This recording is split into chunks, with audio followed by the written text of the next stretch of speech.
Greetings, everyone. We have now entered the seventh lecture of our ongoing series exploring open versus closed systems as far as they pertain to economics, science, culture, and much more.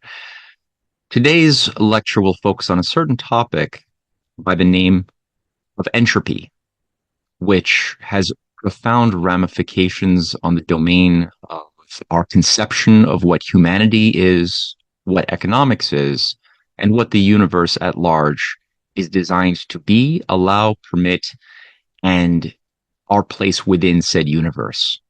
The implications politically over what entropy actually means is immense, which is why today's lecture will be a little bit longer, perhaps. There are many quotes featuring the remarks, the words of people representing either the paradigm of entropy or its opposing school, which presumes that humanity and the universe exhibit properties which are anti-entropic, not entropic. And I'm going to explain and define what all of these terms mean.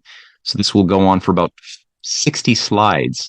And like usual, I will do my best to speak slowly, gradually for especially people speaking in other languages who need to hear a translation of my voice as I am speaking. Without further ado, let me share my slides.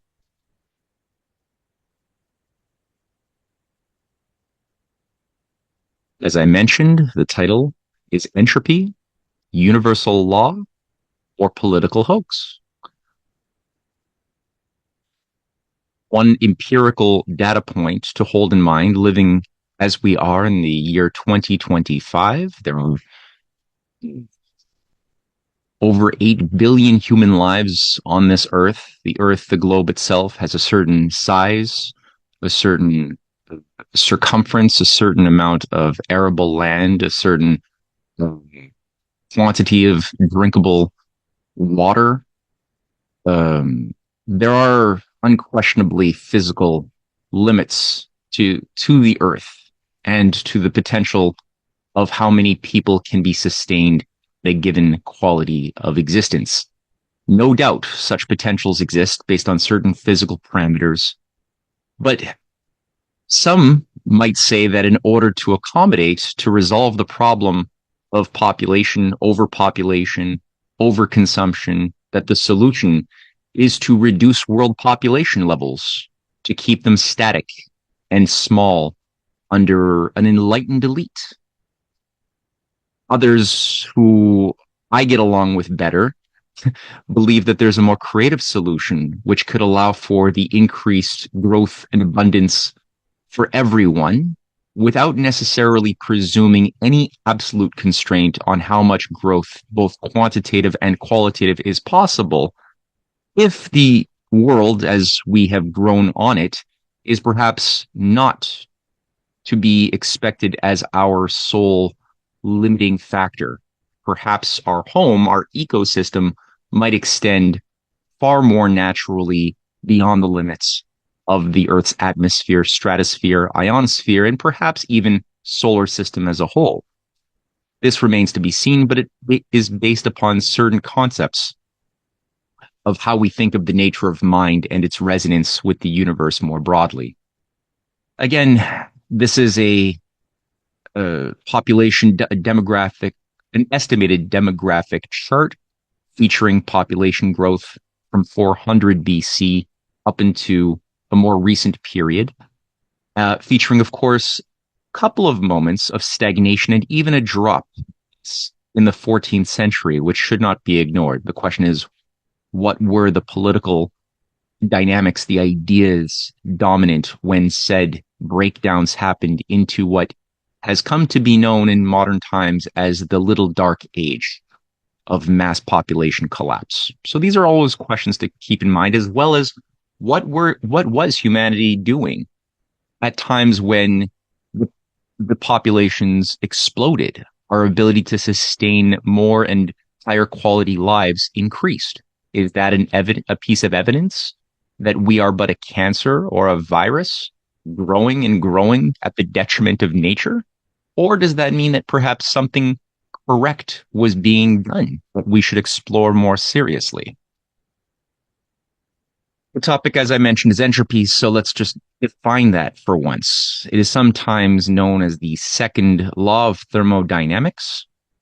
Wikipedia is a good place to start, defines it as, or describes the state of entropy, saying, in a thermodynamic system, pressure, density, and temperature tend to become uniform over time because the equilibrium state has higher probability, that is, more possible combinations of microstates than any other state.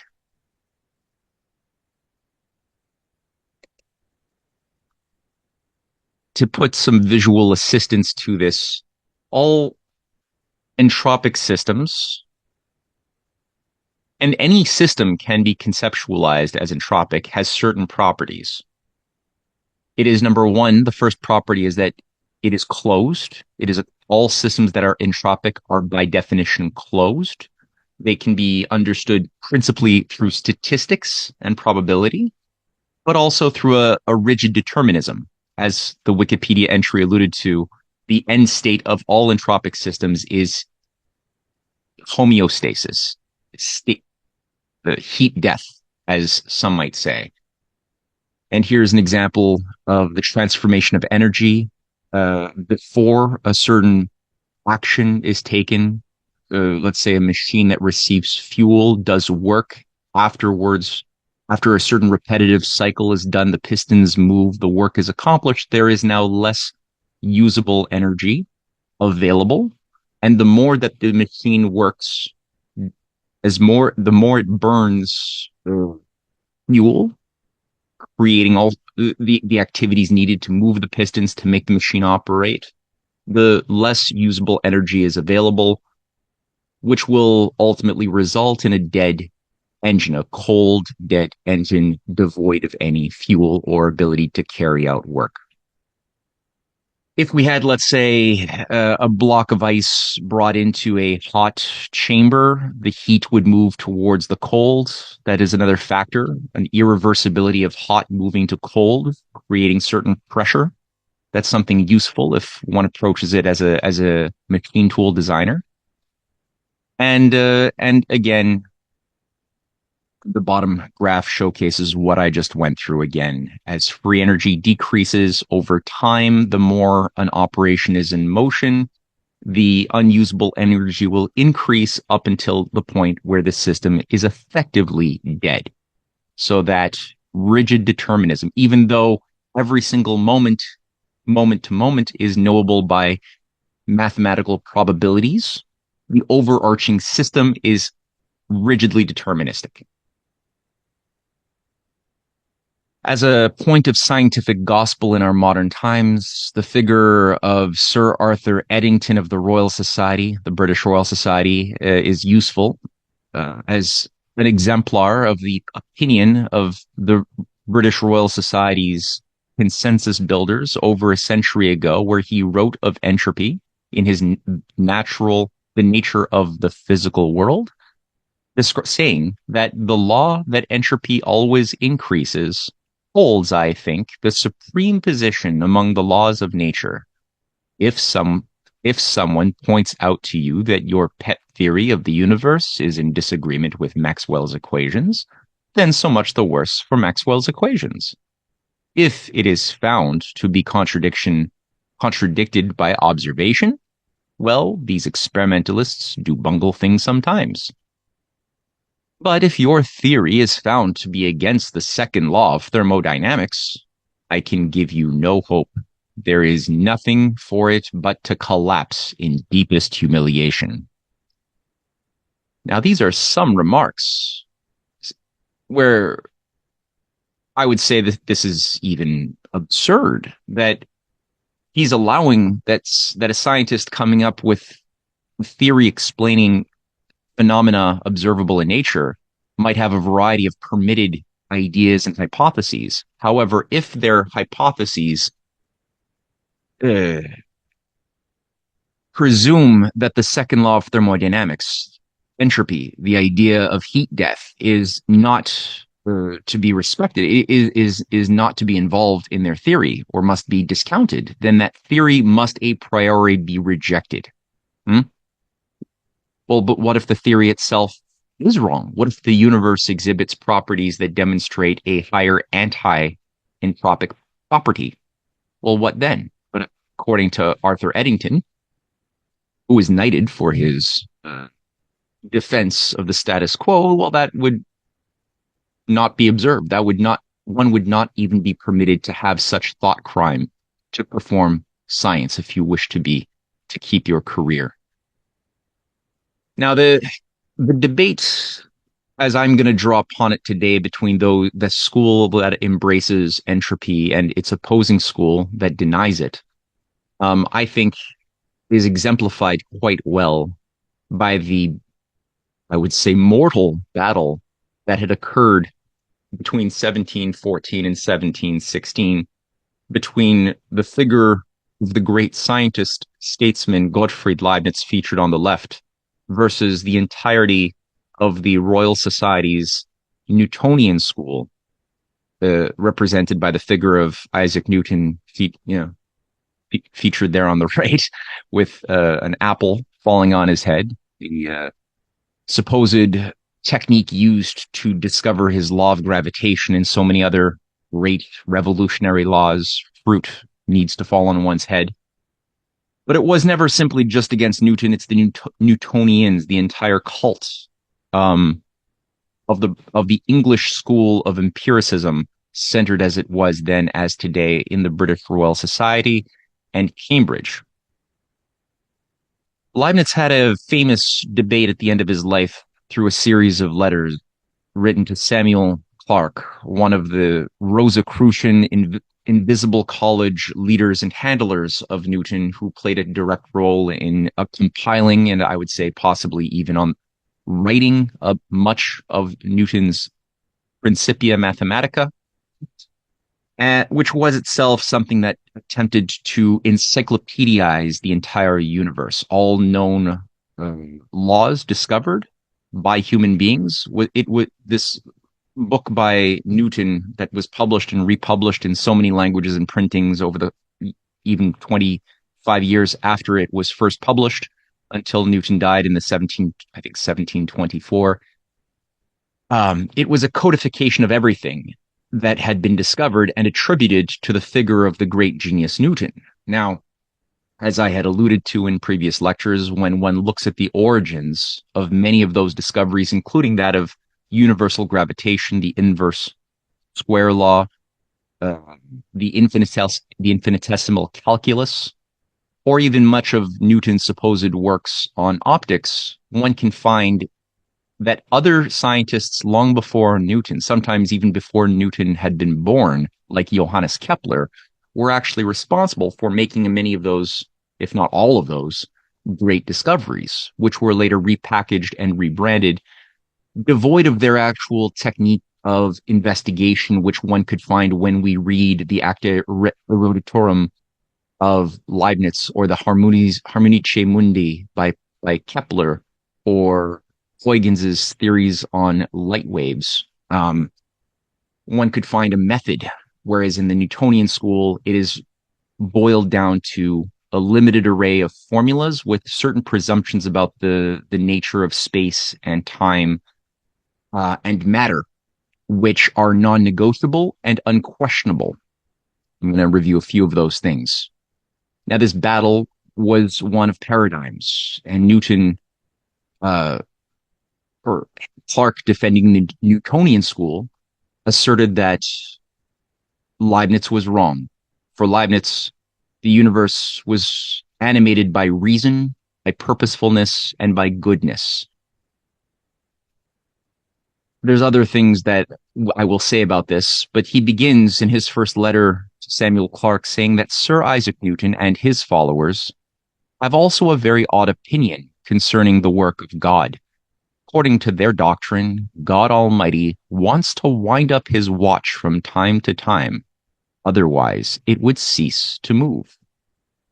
And he's speaking to the idea of force and space and physics that are portrayed within the Newtonian mechanism, whereby in time there's always less force distributed to permit for useful work to occur, such that as a consequence, in the Newtonian mechanistic system, it is necessary for matter to continue to have mobility, for life to have creativity, that God must go in and correct his error, his badly designed mechanism, by rewinding it as a watchmaker would a watch.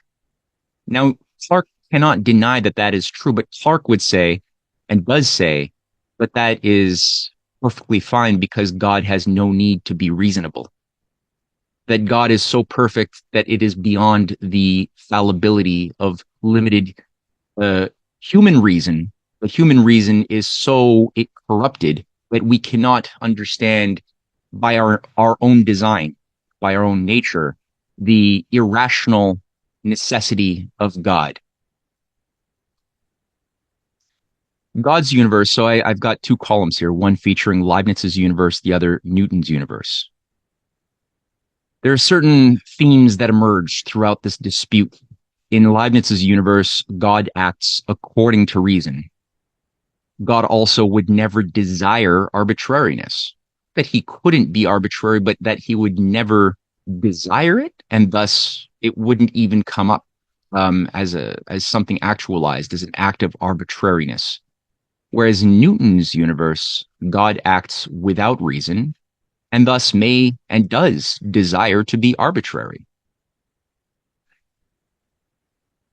In Leibniz's universe, Leibniz defends a God which is capable of and desires perfectibility in creation.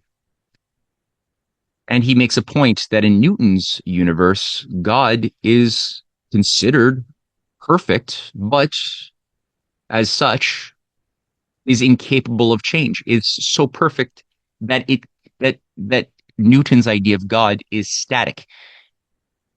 This idea of God is thus incapable of perfectibility, which is a very arrogant, limiting factor humans would impose upon the characteristic of God, to say that God is incapable of perfectibility. Leibniz would say that God is both active throughout creation, but also transcends creation simultaneously. These apparently opposite ideas are actually not in dispute, but as it is called, God is both mundana as well as supramundana. Of the world, within all of creation, there can be no volume of creation anywhere within the universe that could be conceptualized as being separated from God, but also that God is not limited by the creation. So that is different from the Newtonian God, which is completely outside of creation, that we are infinitely separated by God because God created the universe, but is thus incapable of acting within creation itself, is infinitely separated, except on occasion by purely supernatural interventions, as I alluded to, the winding up of a clock periodically. That is fine. That is allowable. But otherwise, no God. Again, in Leibniz's universe, God exhibits the maximum wisdom and love possible.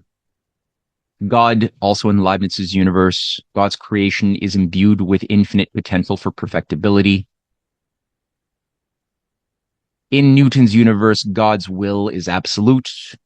And I mentioned this, he may be absurd if he wishes to be. God is effectively a Freudian projection of a human tyrant in the Newtonian universe. Now, Newton was somebody who, we are told, discovered the calculus along with Leibniz. Now, in fact, there's no evidence of this. The evidence shows that Leibniz discovered the calculus, the language needed to explain his system of dynamics, of the physical curvature caused by physical space-time in physical reality.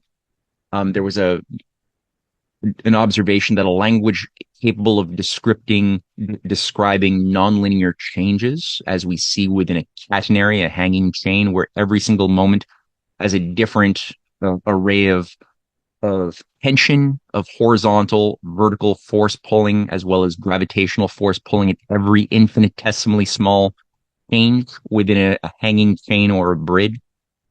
All of the universe features these physical curves, and and a language didn't exist permission that gave us a power to understand or describe that until Leibniz did so and showcased how his mind worked within his uh, published articles in the Acta Eruditorium. Newton never shows anything of the sort, but Newton even ran a commission at the Royal Society, which he moved into the city of London, the city within a city, after the Dutch takeover of England in 1688 and the setup of the Bank of England. Newton ensured that the Royal Society would be now moved into this banking center that would be the heart of a world empire. And he ran a commission over who discovered the calculus that he himself chaired. And despite having no evidence that he discovered it before Leibniz, and all evidence showcasing that he or his handlers stole it and repackaged it from Leibniz, his commission concluded, without Leibniz's even knowing that this inquiry was happening, that Leibniz himself was the plagiarist, and that was the edict of Sir Isaac Newton. So Newton was somebody who played somewhat dirty when it came to the game of science, the battle of science, but it wasn't just that, also political economy. And just to showcase here that there is no absolute wall separating pure science and the battle over scientific ideas from the battle over political economic values and systems in the geopolitical world. Leibniz and Newton, I think it's worth comparing their political economies and identities as individuals within the world that they lived in. Now, Leibniz was the founder of the science of physical economy in so many ways through his Society and Economy essay and his essays documenting the purpose and mandate of a Prussian Academy of Sciences and Industry, which he elaborates the political economic driving force behind having a society that focuses on the cultivation of mind powers in all citizens that increase the productive powers of labor and qualitative powers of cognition. This is explained at great length within Leibniz's works. He was an advisor to many leaders of the world, including Tsar Peter the Great, whom he became a privy councillor, Sophie of Hanover, who nearly became the Queen of England, which would have made Leibniz at a time of 1710, 11, it would have made him prime minister in all likelihood, and several other leading statesmen around the world. He promoted industrial and cultural excellence as the basis of domestic and foreign policy. He taught that mathematics must serve physics and economics must serve physical needs of humanity. That is explicit in all of his works. And he fought to expel irrationalism itself from science. Newton, however, was the master, also had a political identity. He was a member of the British Parliament, although no record of anything he ever said aloud exists, except the only records in Parliament of Newton's public remarks were to open the window because it was too cold. So he didn't seem to have too much to actually say, although it was a mark of prestige to be a member of Parliament. He was a master warden of the Bank of England, the world's most powerful private central bank, as soon as it was set up in 1694. And as such, he was in charge of the Recoinage Act, the destructive law that basically stole money from the people living in poverty of England, as coins were clipped and turned into gold or silver and then reissued in smaller form back to the people. When those poor, starving people were caught forging money, they were given by Newton always the death penalty every time. He never let anyone off with anything but death penalty, and he enjoyed watching torture and murder of his own citizens quite exuberantly. He promoted speculation in opposition to industrial growth. He used his influence in the Bank of England to promote a policy of deregulation and of an abandonment of industrial programs, as we saw with his work in converting the National Land Bank from the into the South Sea Company, and the South Sea Company into the largest speculative bubble ever in history until that moment, the John Law bubbles, which effectively blew up in 1720, destroying the fortunes of so many and resulting in a vast controlled wealth transfer from the hands of the many into the ever few who were aware that the bubble would be popped. We've seen this done again and again. Newton was responsible for this.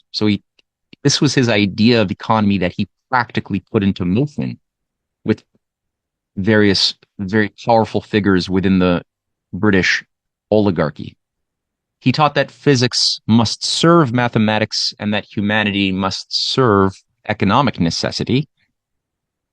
So in his Principia Mathematica, it's codification of mathematical descriptions of the universe, which presume that math and formula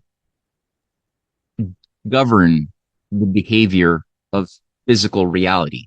And when the mind of a human tries to discover or hypothesize a new law that may be outside of the known laws contained within places like his Principia, they must not. He actually says that to be a great scientist, one must use the law of mind that allows for no hypotheses. Hypotheses non fingo, as Newton said.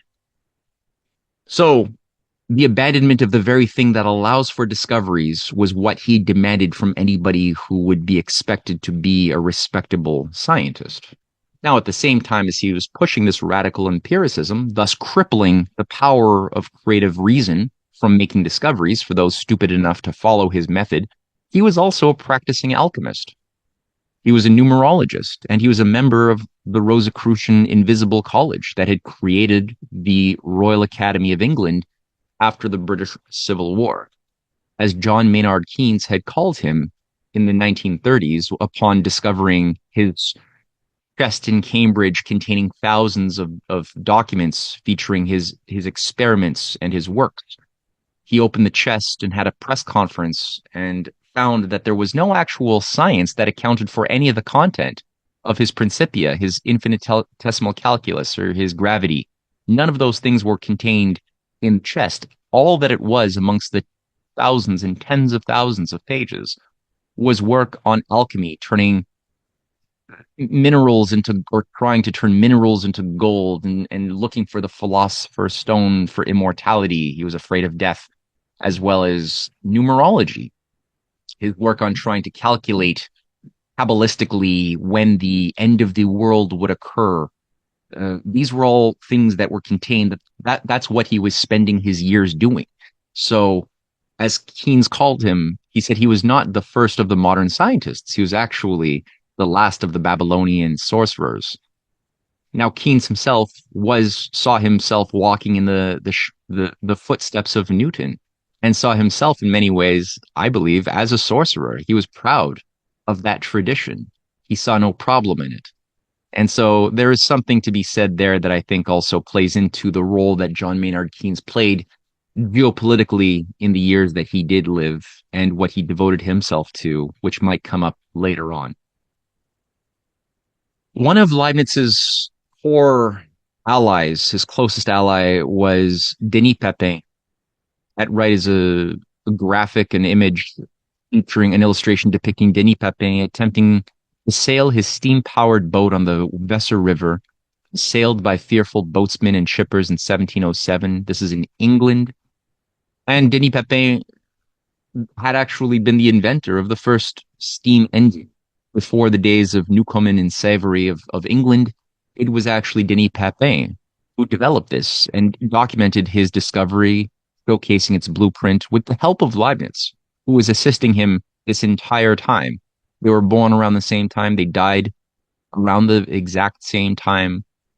And in his new method of raising water by the force of fire, published in 1707, features the first designs of a steam engine that were the outgrowth of his work, his discovery earlier in 1690 of pressure cookers, and especially which made this work was his invention of the pressure valve, which allowed for the much more controlled buildup of pressure through steam to, in this case, food, but then that could be applied to a variety of other forms of work, as he even demonstrated with his steam-powered boat, the first in the world, which appears to have been destroyed by Luddites who saw their jobs being taken, who were afraid that their jobs were going to be taken away. And strangely, it was while in England that Denis Papin dies a very quick and mysterious death in 1713. His discoveries disappear and quickly reappear, but now attributed to the figure of Newcomen, a Royal Society mathematician, but they're never permitted, as Denis Papin had written explicitly and Leibniz had written explicitly, they were never permitted to be applied to the productive industrialization of society. They were only permitted for the sake of moving water out of coal mines, and that was it.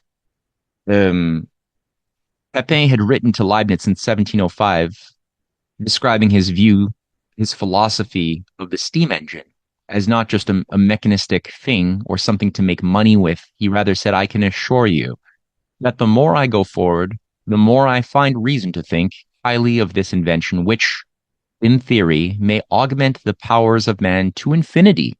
But in practice, I believe I can say without exaggeration that one man by this means will be able to do as much as 100 others can do without it. This idea that applying new technologies, especially through machines, would liberate the more and more human beings from being forced to live lives of manual labor, so that the labor of the mind could be liberated and their abilities, our abilities to shape identities and produce useful work by being creative, by being educated, cultured increasingly, where we did not have to be beasts of burden, physically toiling away in cyclical work. This would be the purpose of technological progress. And this idea was not always popular amongst those who wished to keep humanity more controlled, more stupidified, more easy to manage as human cattle, which would have been the enemies of Leibniz and of Papin. So as I said, this is an interesting aspect of the story.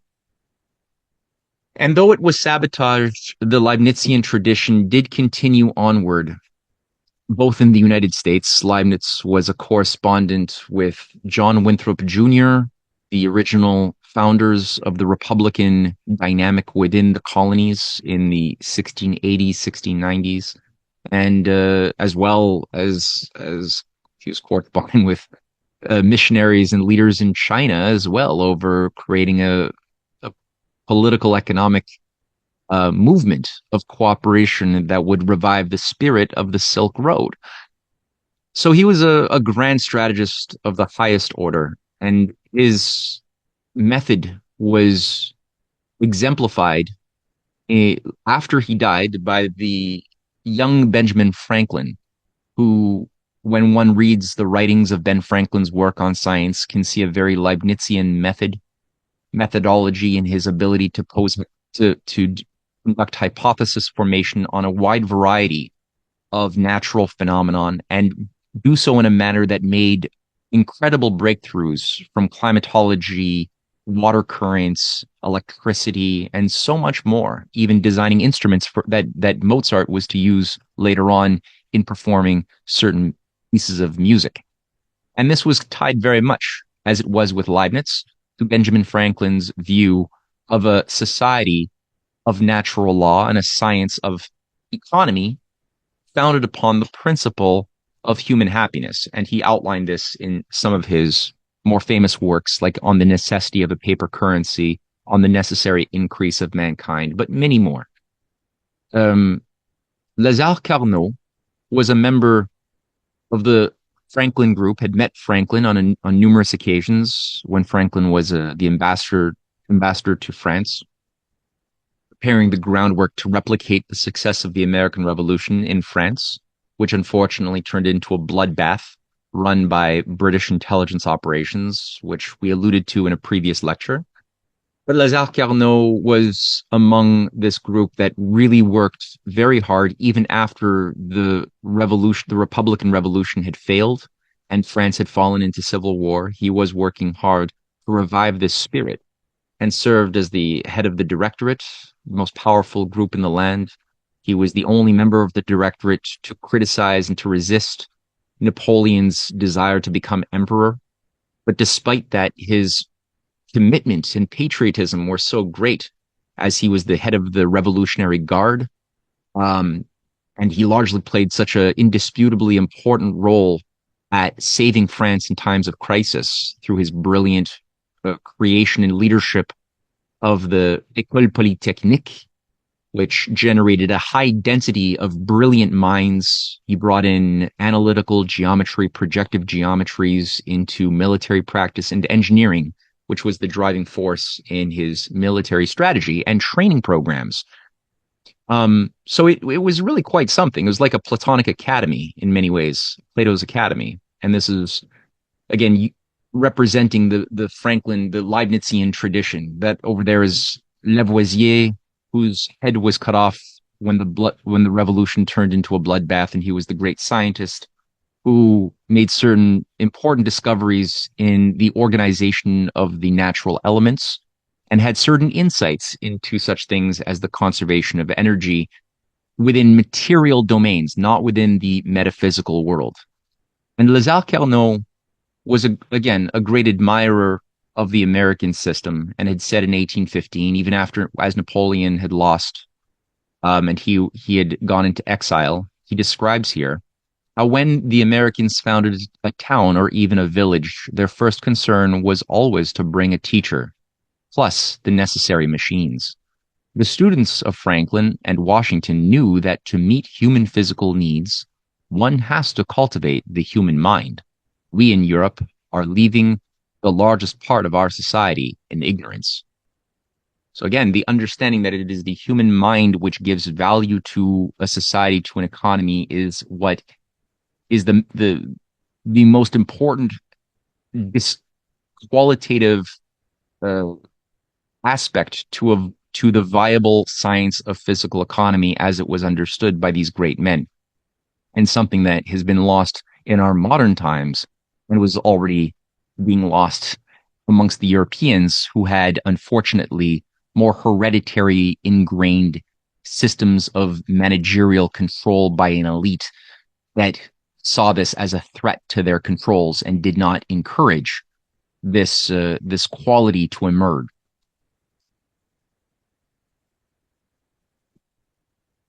Lazare Carnot's son is the man who's going to play the most important role in this story. He was known as the father of thermodynamics, Nicolas Léonard Sadi Carnot, and like his father, had done pioneering work on steam engines, on the important effects of having a steam powered and machine tool driven society, what that would have in liberating humankind from ignorance and systems of imperial dominance. And he died young. He died in 1832. Again, I would say a somewhat mysterious death that smells to me like poisoning, just after the 1830 revolution had failed once again. But he had made many discoveries in the short time that he was alive. And his Carnot principle is what became the foundation of modern entropy, but through a perverted form that he would not have approved of had he been alive. Now, Carnot, Sadi Carnot, described this in the following words in his Reflections of the Motive Power of Fire, published in 1824. He describes, again, looking at heat-powered machines and their properties, how the motion of hot to cold is something calculable, that the pressure associated therewith can be harnessed to apply to carry out improved work, through designing certain machines a certain way, and that free energy in a system can always increase the more you improve the quality of fuel, the quality of the design, of your machines. So important concepts that he codified and solidified as a quantitative science, but that was not bound by purely mathematical considerations. As we see here in the opening remarks within his very short but dense reflections on the motive power of fire, he says, he describes the natural universal attribute qualities that he was actually looking at when generating his ideas of the science of thermodynamics. He says, to heat also are due the vast movements which take place on the earth. It causes the agitations of the atmosphere, the ascension of the clouds, fall of rain and of meteors, the currents of water which channel the surface of the globe, and of which man has thus far employed but a small portion.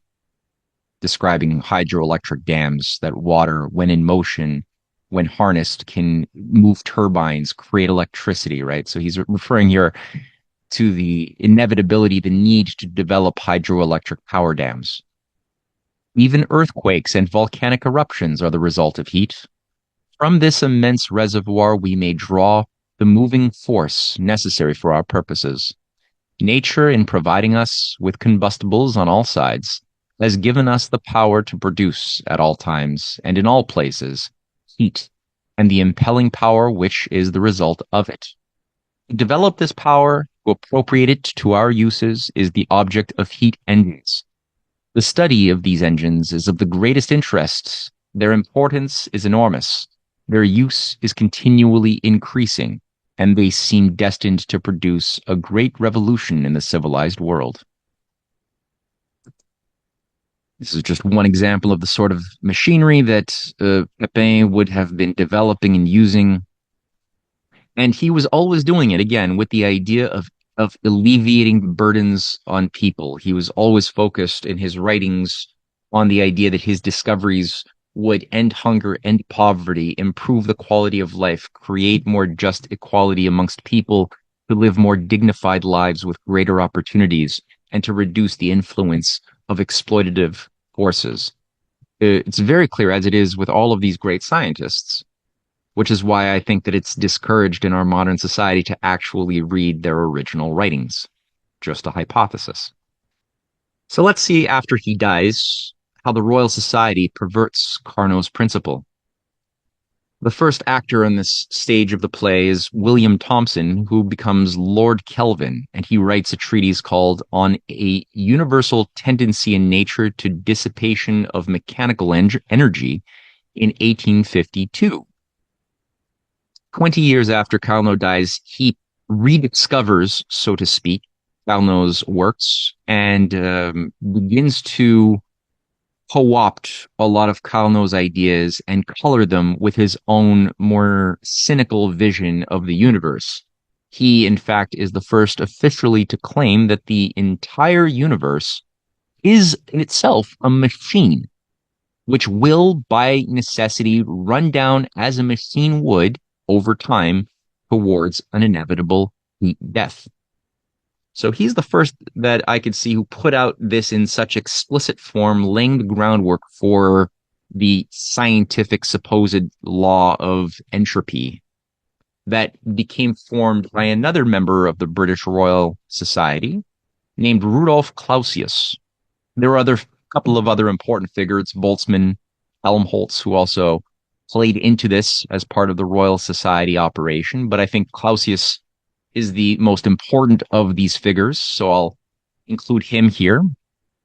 There's a photograph of Helmholtz in his later years, Rudolf Clausius in his later years. And it was in 1865 that he codified in the most concretized manner and it included mathematical language to also support his thesis that the entire universe is dying. And he writes in his beginning of entropy, the beginning of his description of entropy on his ninth memoir called On Several Convenient Forms of Fundamental Equations on the Mechanical Theory of Heat. This is the 1867 edition. where he says, if for the entire universe we conceive the same magnitude to be determined, consistently and with due regard to all circumstances, which for a single body I have called entropy, and if at the same time we introduce the other and simpler conception of energy, we may express in the following manner the fundamental laws of the universe, which correspond to the two fundamental theorems of the mechanical theory of heat, which is his presumption. These are, I should say, not, he calls them laws, but I think they would be more rightfully called his hypotheses, except as a Newtonian, he doesn't believe that one should ever have them. So he will call them laws. He says, number one, we must assume that the energy of the universe is constant. And number two, that the entropy of the universe tends to a maximum. So in his world, at the beginning, there would be low entropy, meaning a high potential for the universe to change, for singularities to occur at the very early phases, when things are perhaps more closely condensed and bumping into themselves much more as the forces are denser and the pressure is higher, right? One can see the particles bouncing around much more intensively. But as things grow and as things move, the pressure reduces. There's less singularity. There is thus higher entropy, thus less potential for change, and that increases asymptotically to the point where there is eventual total heat death. So he's assuming these things, that the energy of the universe is constant, that the universe has external limits is another assumption that is embedded directly in what he just said. And that because of that, we have to presume a space outside of the universe, which is another problem that Leibniz had earlier on with the Newtonians, that their world presumes that God has no differentiation, no reason to have selected the creation of the universe in the way that we find it. And it would make no difference if things were moved, shifted over a little to the left or a little to the right. There's no reason for things being the way they are rather than otherwise, which Leibniz says, no, that is an offense to all healthy minds attempting to discover things. The question always must be, why is this phenomenon the way it is rather than possible alternatives? And it is by virtue of posing that great discoveries are made. And by removing that idea of intrinsic purposefulness from nature, from the natural creation, we're destroying our ability to formulate potent hypotheses that would allow us to make discoveries. So that was a big part of this dispute. And this comes back again in a repackaged manner here with Rudolf Clausius, extending the laws of the heat engine to the entirety of the universe, and thus the universe's creator.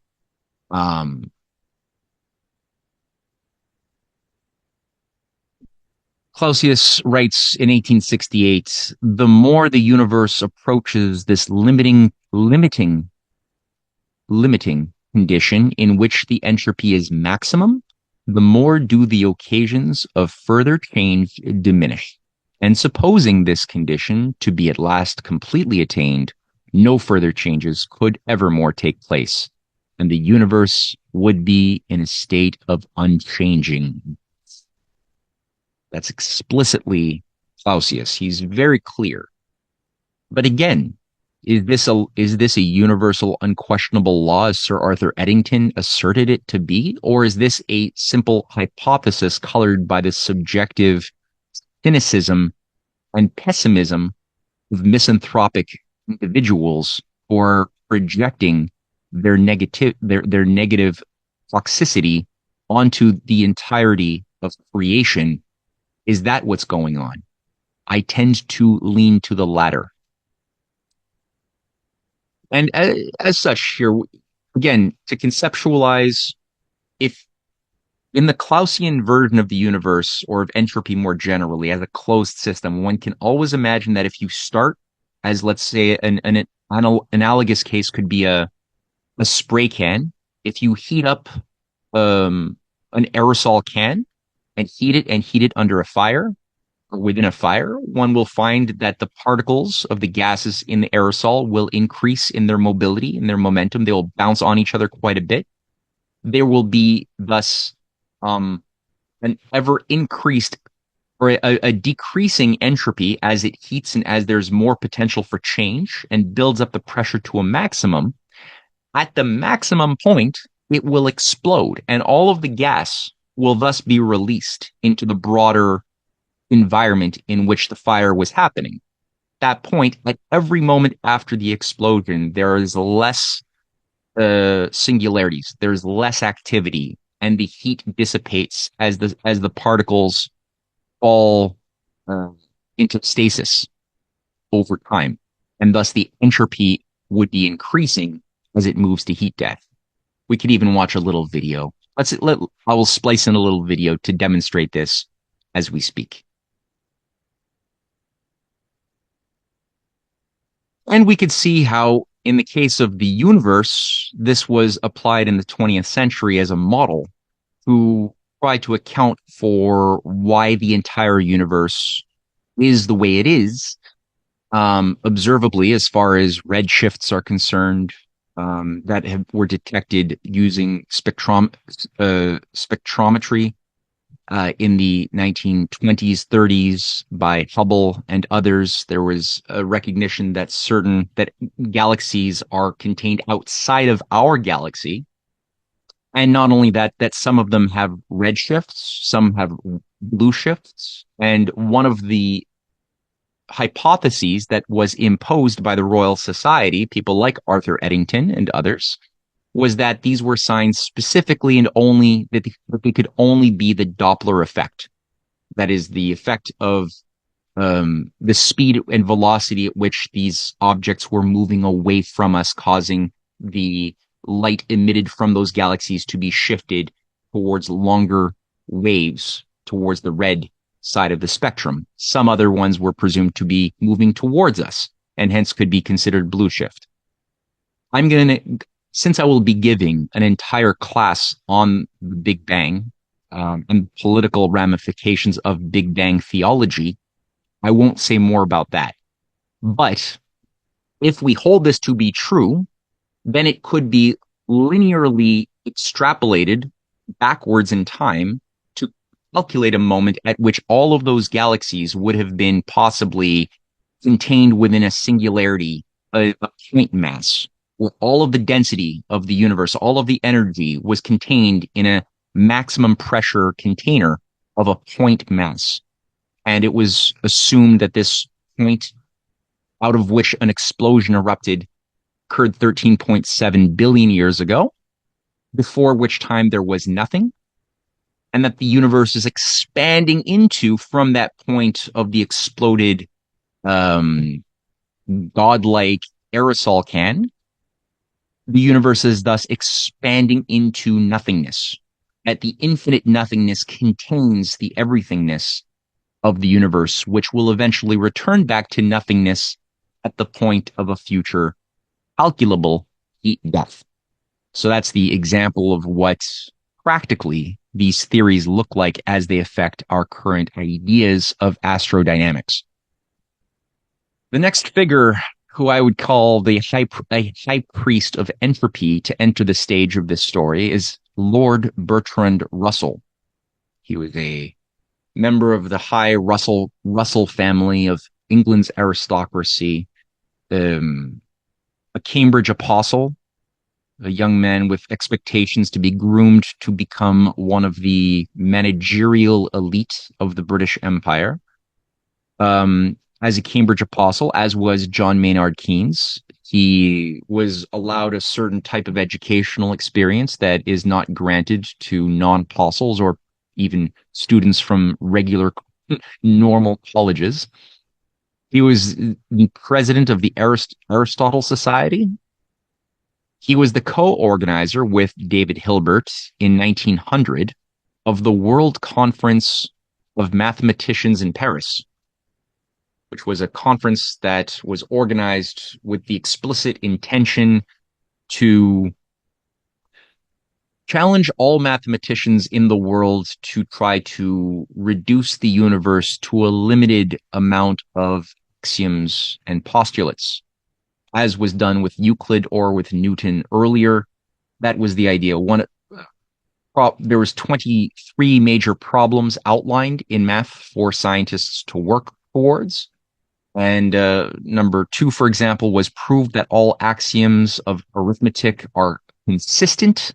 So look for ways of interpreting consistency amongst all axioms of arithmetic ideas, even if there are none, even if there are inconsistencies because of certain false thoughts or false hypotheses that we are animated by. Ignore it. Look only for how to find a way to explain how they're all consistent with each other. Very dangerous technique of ironing out and erasing paradoxes, which is the source of human creative thought, is zeroing in on paradoxes. So that was challenge number 2 of 23. Number 6 was axiomatize all physical science. So try to take all knowable physical science and axiomatize it, make it into a renderable encyclopedia with descriptive attributes and rooted in axioms that are unquestionable, that you can only explain things according to assumptions about space, about time, about things like the parallel postulate or other core axioms that you assume are true but you do not prove because they're like gospel. The next phase of this operation was one of the most important projects that Bertrand Russell saw himself ever engaged on, which was the construction of the Principia Mathematica, co-authored with Alfred North Whitehead, who was also a Cambridge apostle who actually trained Russell. And this was authored in 3 volumes, which he gave it that title. It specifically is an homage to Isaac Newton, to revive Isaac Newton's system in the face of all of the disruptive discoveries of Madame Curie and Einstein and Max Planck and Dmitri Mendeleev that was overthrowing all of the false Newtonian ideas of linear space and time. And these discoveries were troublesome. And so to try to rehabilitate and reinforce Newton, this is what Bertrand Russell's work was with Alfred North Whitehead. And again, the title being identical to Newton's is not a coincidence. He was also a proponent of world government run by scientific managers from above and anarcho-syndicalist communes from below. Some people tend to address Bertrand Russell's political views and what he devoted his life to achieving politically as something separate from his mathematical ambitions, but they should not be seen as separate. They are directly connected. I'm going to show a few quotes on this, actually. And ironically, he's most known today as a great philosopher and Nobel Prize-winning pacifist, who yet still, troublingly enough, in 1946, argued for the dropping of nuclear bombs onto the Soviet Union in order to force the Soviets to submit to a one-world government. And it was only when the Soviet Union began to develop their own nuclear weaponry that Bertrand Russell changed his stance and began to promote pacifism instead, and specifically the program of mutual assured destruction, which he played a big role with Leo Szilard in advancing, which would be the idea of a Manichaean mathematical balance of the Cold War between the maintenance of constant technological parity and capacity to kill each other with doomsday weaponry. That became something that was advanced through the pugwash conferences of the late 50s and other venues that Bertrand Russell contaminated. Russell's credo, as a high priest of entropy, I thought was very nicely stated in his A Free Man's Worship in 1904, being a radical nihilist and atheist. That was his religion. He had a something to worship as a free thinker, and he writes of it in his 1904 essay that can be read online, where he says that man is the product of causes that had no provision of the end they were achieving. That is, that his origin, his growth, his hopes and fears, his loves and his beliefs are but the outcome of accidental collocations of atoms, that no fire, no heroism, no intensity of thought and feeling can preserve individual life beyond the grave. That all the labors of the ages, all the devotion, all the inspiration, all the noonday brightness of human genius are destined to extinction in the vast depth of the solar system, and that the whole temple of man's achievements must inevitably be buried beneath the debris of a universe in ruins. All these things, if not quite beyond dispute, are yet so nearly certain that no philosophy which rejects them can hope to stand. Only within the scaffolding of these truths, only on the firm foundation of unyielding despair, can the soul's habitation henceforth be safely built. What a depressing, self-hating philosophy. And there's so much here where he not only absolutely denies a priori any presumption that anything exists of the individual after death. He speaks of the word soul, but it seems to have no actual meaning. And that we must presume that the universe and all of the achievements of humankind are but nothing, which will all inevitably lie in ruins without purpose or anything. This be the foundation of unyielding despair that we all must submit to is, I think, very interesting that he said it so clearly. He must have been a very sad, sick man, but he used somehow the sickness as a form of creative inspiration that drove him to a very productive and strangely long-lived life where he died at the age of 98. I should say as well, one thing I forgot to mention, within his Principia Mathematica, featured on the right is Alfred North Whitehead, the founder of a perversion of Leibniz's dynamics, Leibniz's monadology. Alfred North Whitehead developed something called panpsychism, which again features elements that are very similar to concepts developed by Gottfried Leibniz in his monadology, but devoid of moral reason. That's the difference, if people want to know, of the monism of Ernst Haeckel or a panpsychism of a Alfred North Whitehead, is the rejection of moral reason or any type of Platonic idea that assumes and can act upon self-referential thinking to analyze paradoxes, to improve the minds and morals of the individual and humanity in accord with an idea of the purposefulness embedded shaping all of creation. Those relationships, those ideas are banned from Alfred North Whitehead, who wishes to co-opt what is useful from great thinkers, but without the spirit.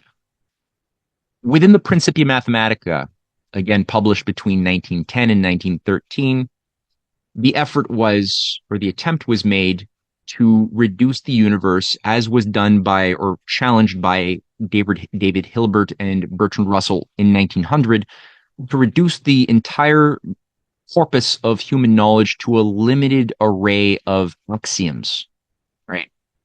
Or unquestionable rules that we assume exist that bind all possibly empirical data that we accumulate and formulas that we build on that must be rooted in a limited array of systems. Thus, all of the human knowledge would be grounded in a limited, what is known as a theorem lattice. closed system, effectively imposing a cage of limits on the boundary conditions of what is possible for the human mind, reducing it to something similar to a computing machine.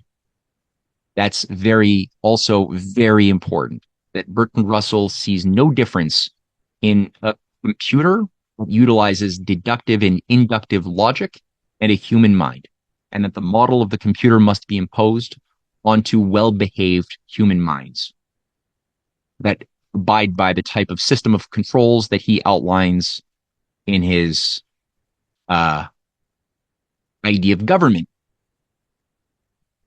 which in 1923, in his Prospects for Industrial Civilization, he describes as one aspect of this ideal government, saying that it must be international socialism under a one-world engineering elite. Now, socialism, he says, socialism, especially international socialism, is only possible as a stable system if the population is stationary or nearly so. A slow increase might be coped with by improvements in agricultural methods, but a rapid increase must in the end reduce the whole population to penury. The white population of the world will soon cease to increase, the Asiatic races will be longer, and the Negroes still longer, before their birth rate falls sufficiently to make their numbers stable without the help of war and pestilence. I love that. Without the help of war and pestilence. Until that happens, the benefits aimed at by socialism can only be partially realized, and the less prolific races will have to defend themselves against the more prolific by methods which are disgusting, even if they are necessary. So here he's, again, outlining his lifelong racism. He was, after all, a lifelong eugenicist who believed firmly in a society rooted in a racially organized caste system. And he points out that those white races that are less prolific in their reproductive habits must defend themselves against those who are more overpopulated, who produce more babies, who are inferior in essence, by methods which are disgusting, even if they are necessary. It says a lot about what he does in life and what he is devoted to. And what type of socialism he is also devoted to, because he and the Fabian Society that he is a part of, he was a member of the Fabian Society with H.G. Wells, Beatrice and Sidney Webb, George Bernard Shaw, and so many other misanthropic anti-humanist elitists. Their idea of socialism was as the foundation of a world fascism, in fact, simply not one that was nationalistic in character, the way National Socialism turned out to be, or Mussolini's corporatist socialism had a nationalist character to it. They preferred the type of fascism that had a character that was universalist, that was shaped by shadowy, hidden, elite technocrats, much more so than individual strongmen projecting power. But in reality, it was not all that different. They both saw human beings ultimately as cogs in a machine to be controlled by a master class. And how does he describe these scientific rulers? In his 1930 book, The Scientific Outlook, it's a very useful book to read, and I pulled out a small section of it where he goes into detail of what this should look like. He says that the scientific rulers will provide one kind of education for ordinary men and women, and another for those who are to become holders of scientific power. Ordinary men and women will be expected to be docile, industrious, punctual, thoughtless, and contented. Of these qualities, probably contentment will be considered the most important. In order to produce it, all the researchers of psychoanalysis, behaviorism, and biochemistry will be brought into play. All the boys and girls will learn from an early age to be what is called cooperative, i.e., to do exactly what everybody is doing. Initiative will be discouraged in these children, and insubordination without being punished will be scientifically trained out of them. That's the two types of education for the ordinary men and for the elites. For the ruling class, he says, except for the one matter of loyalty to the world state and to their own order, members of the governing class will be encouraged to be adventurous and full of initiative. It will be recognized that it is their business to improve scientific technique and to keep the manual workers contented by means of continual new amusements. The types of technologies that Bertrand Russell saw as being useful and permitted as far as what should be allowed to grow would be only those sorts of things which contribute to pacifying the minds of the masses and assist in making them more enslaved. And he goes in great depths and lengths into his description of the importance of radio, film broadcasting, television, psychotropic drugs, and the technologies associated with psychiatry more generally, and describes at length the need to utilize Jesuitical methods for the control and indoctrination of both the elite and the masses, and a mixture of Freud and B.F. Skinner's work that he believes is very important for the two aspects of controls within the feeling and manual behavioral domain of society. So again, a very disgusting character, but the fact that it's not just that these are academic thoughts or theories, he is practically organizing in the real world to make this happen. Now, there's a figure who I think is very interesting. I'll just point out that there's a man named James Burnham who, during the 1930s, was a personal lieutenant to the figure of Leon Trotsky after Trotsky had been expelled from the Soviet Union. Burnham was someone who, as a Trotskyist, worked very closely at the New School and other think tanks with people like Sidney Hook and Bachmann, other Trotskyists who were preparing for world revolution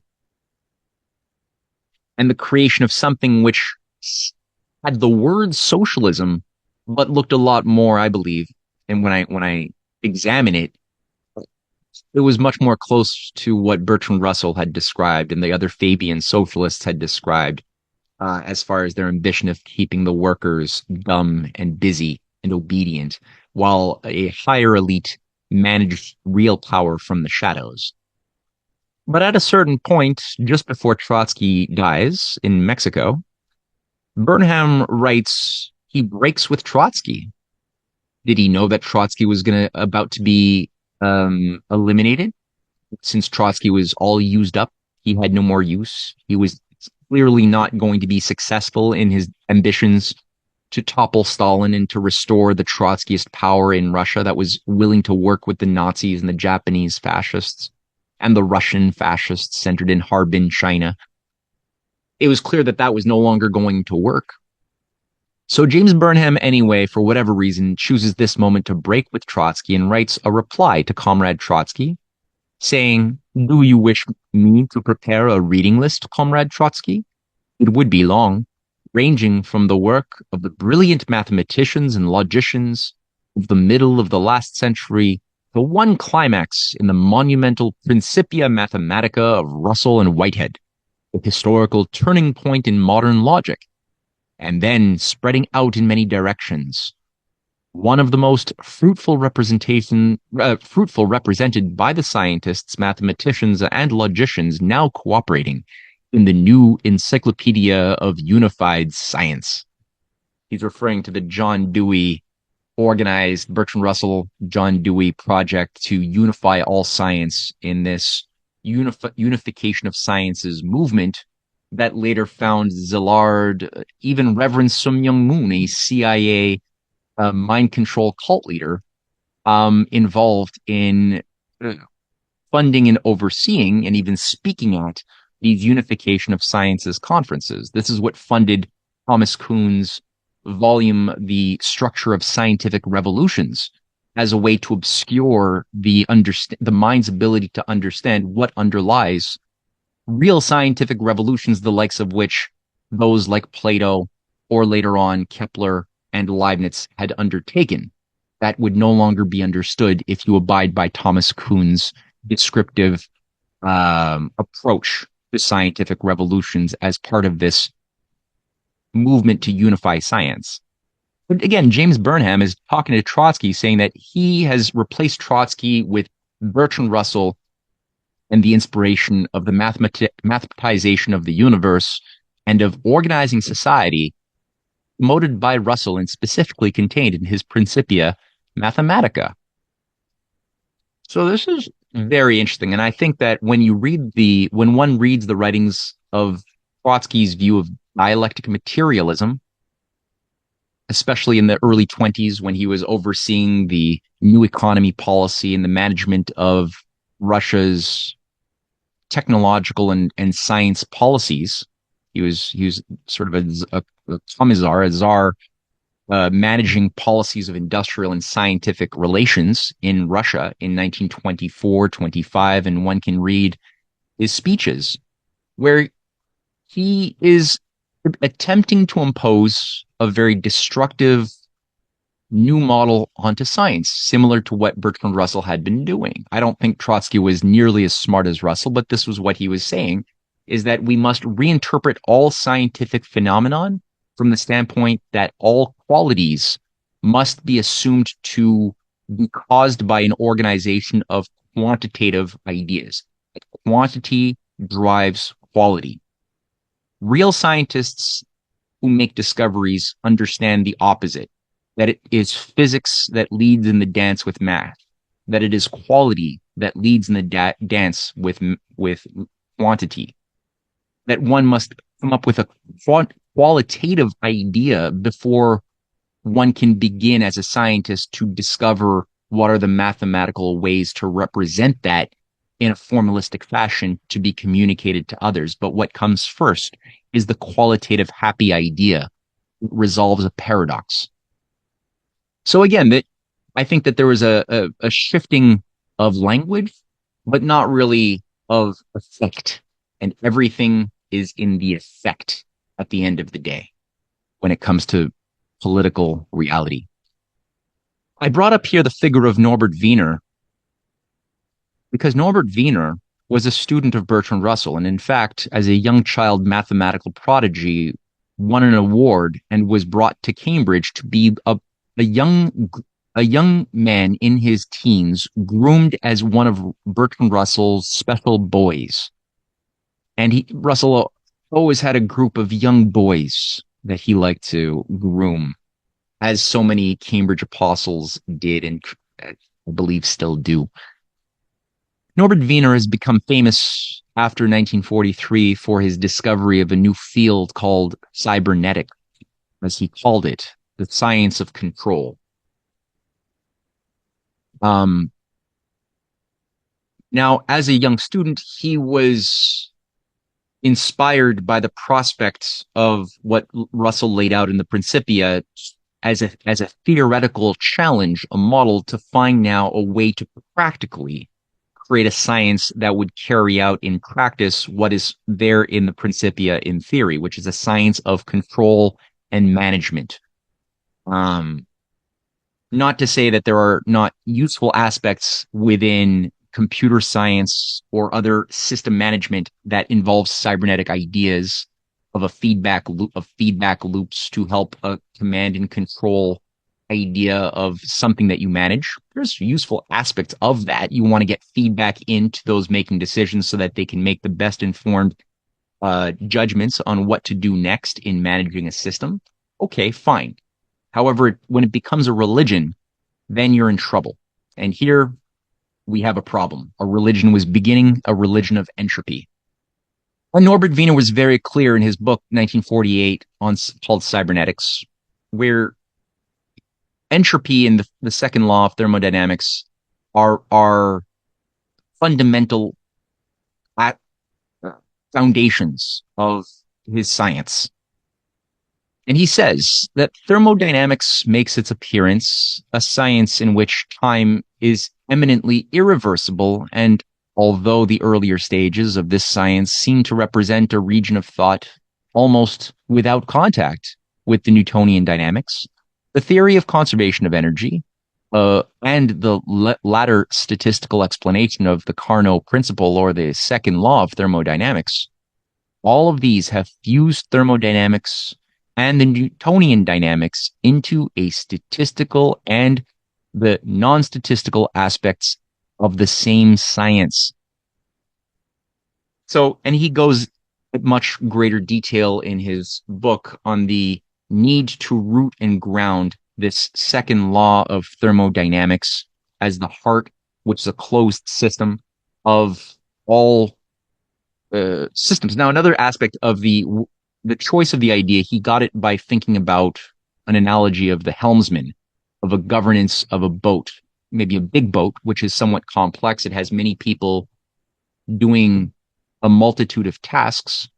But as he makes the point, the boat works best when everybody knows their place in their specialized role, but only the executive branch, only the pilot of the ship needs to understand what the whole is doing. Only his mind needs to see what everything is, how the parts work together in the whole.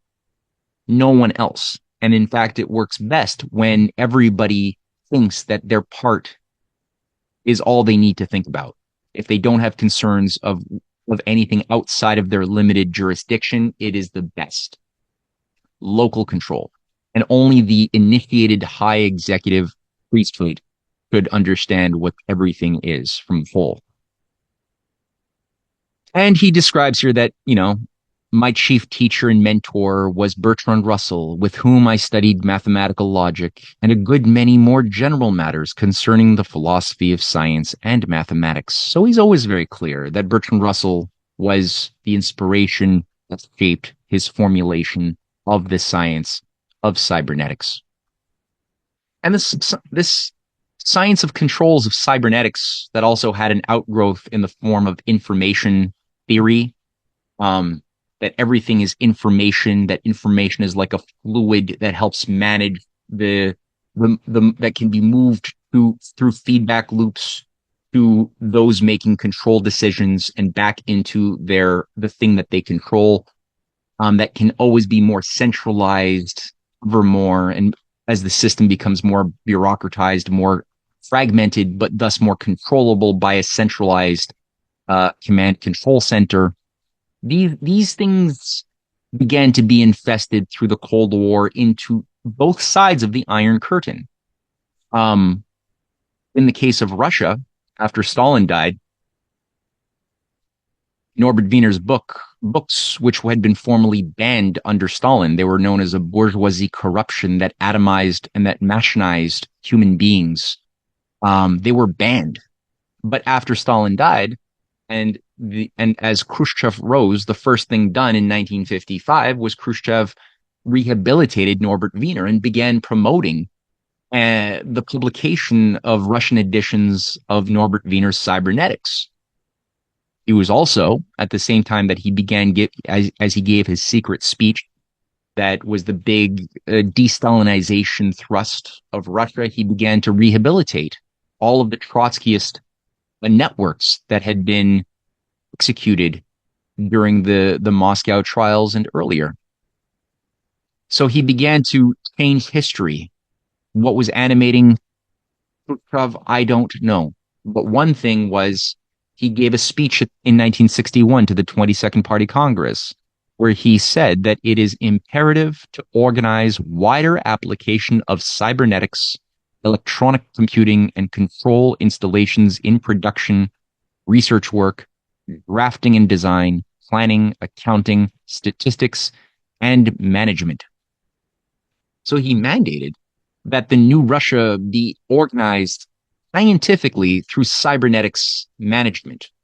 In the West, this was being done at the same time by the Rand Corporation, collaborators of James Burnham, uh, people like um, Albert Wohlstetter, who was a former Trotskyist who became the lead figure in Rand Corps, was bringing in, and also just like James Burnham, Wohlstetter was also among the earliest neoconservatives. James Burnham is himself known as the father of neoconservatism. Not a coincidence that they would become radical anti-communists, managing the world anti-communist leagues through the CIA, that they would be bringing in cybernetics as the system that for the replacement of human thought to manage foreign domestic policy, the wars in Vietnam, utilizing certain cybernetic sub ideas like game theory. That this would happen is not a coincidence. It is not detached from their identity earlier on as Trotskyist international socialists. It's completely consistent, in fact. And this is what people like John F. Kennedy were trying to undo. Were resisting. But the transformation of so many Trotskyists into neocons during the Cold War is not a coincidence. And I mentioned Sung Myung Moon. Well, he wasn't just a CIA mind control cult leader. He was also the bankroller behind the World Anti-Communist Leagues, which became effectively the Fascist International. All of the unreconstructed Nazis and Japanese fascists and French fascists and Italian fascists that were never punished were given new assignments under the guise of anti-communism. And this became what was embedded into the corporations, the schools of the West, policymaking think tanks, Brookings Institute, and others. So it wasn't just the US and Russia. However, it was also Canada, where Pierre Elliott Trudeau, somebody who was trained in the Fabian Society's London School of Economics, who was a Fabian, also handled by certain Rhodes Scholars in Ottawa, like F.R. Scott, the founder of the Fabian Society of Canada, who was one of the dominant handlers of a younger Trudeau when he was brought into the Privy Council office in 1950, which was the central nervous system of the Canadian deep state. Pierre Elliott Trudeau, upon being installed as prime minister, carried out a major overhaul of all administrations and all forms of federal government. And he did it explicitly under cybernetics management, where he said in a Hamilton Conference speech on cybernetics and government in November 1969, "We are aware that the many techniques of cybernetics, by transforming the control, function, and manipulation of information, will transform our whole society. With this knowledge, we are wide awake, alert, capable of action. No longer are we blind, inert powers of fate." So there's a big assumption there that without cybernetics, we're just blind, inert powers of fate. All of a sudden, with cybernetics, we become godmen capable of controlling our destiny.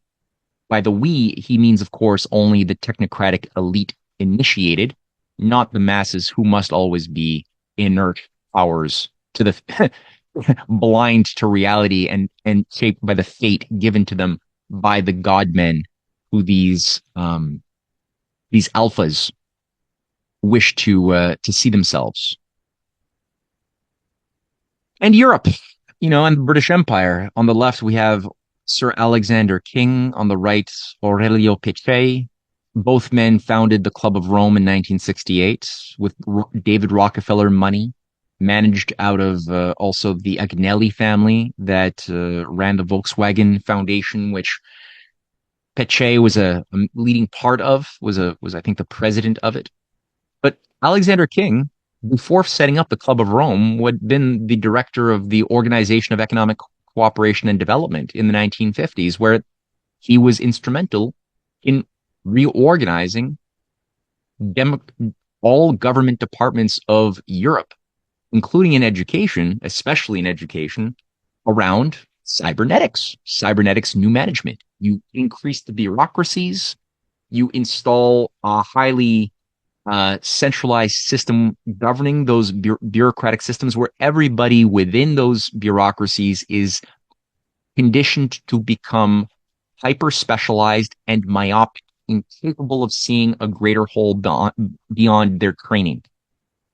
This is what he did there. He was uh, the the scientific director, the head scientific director of uh, the British Empire, I should say.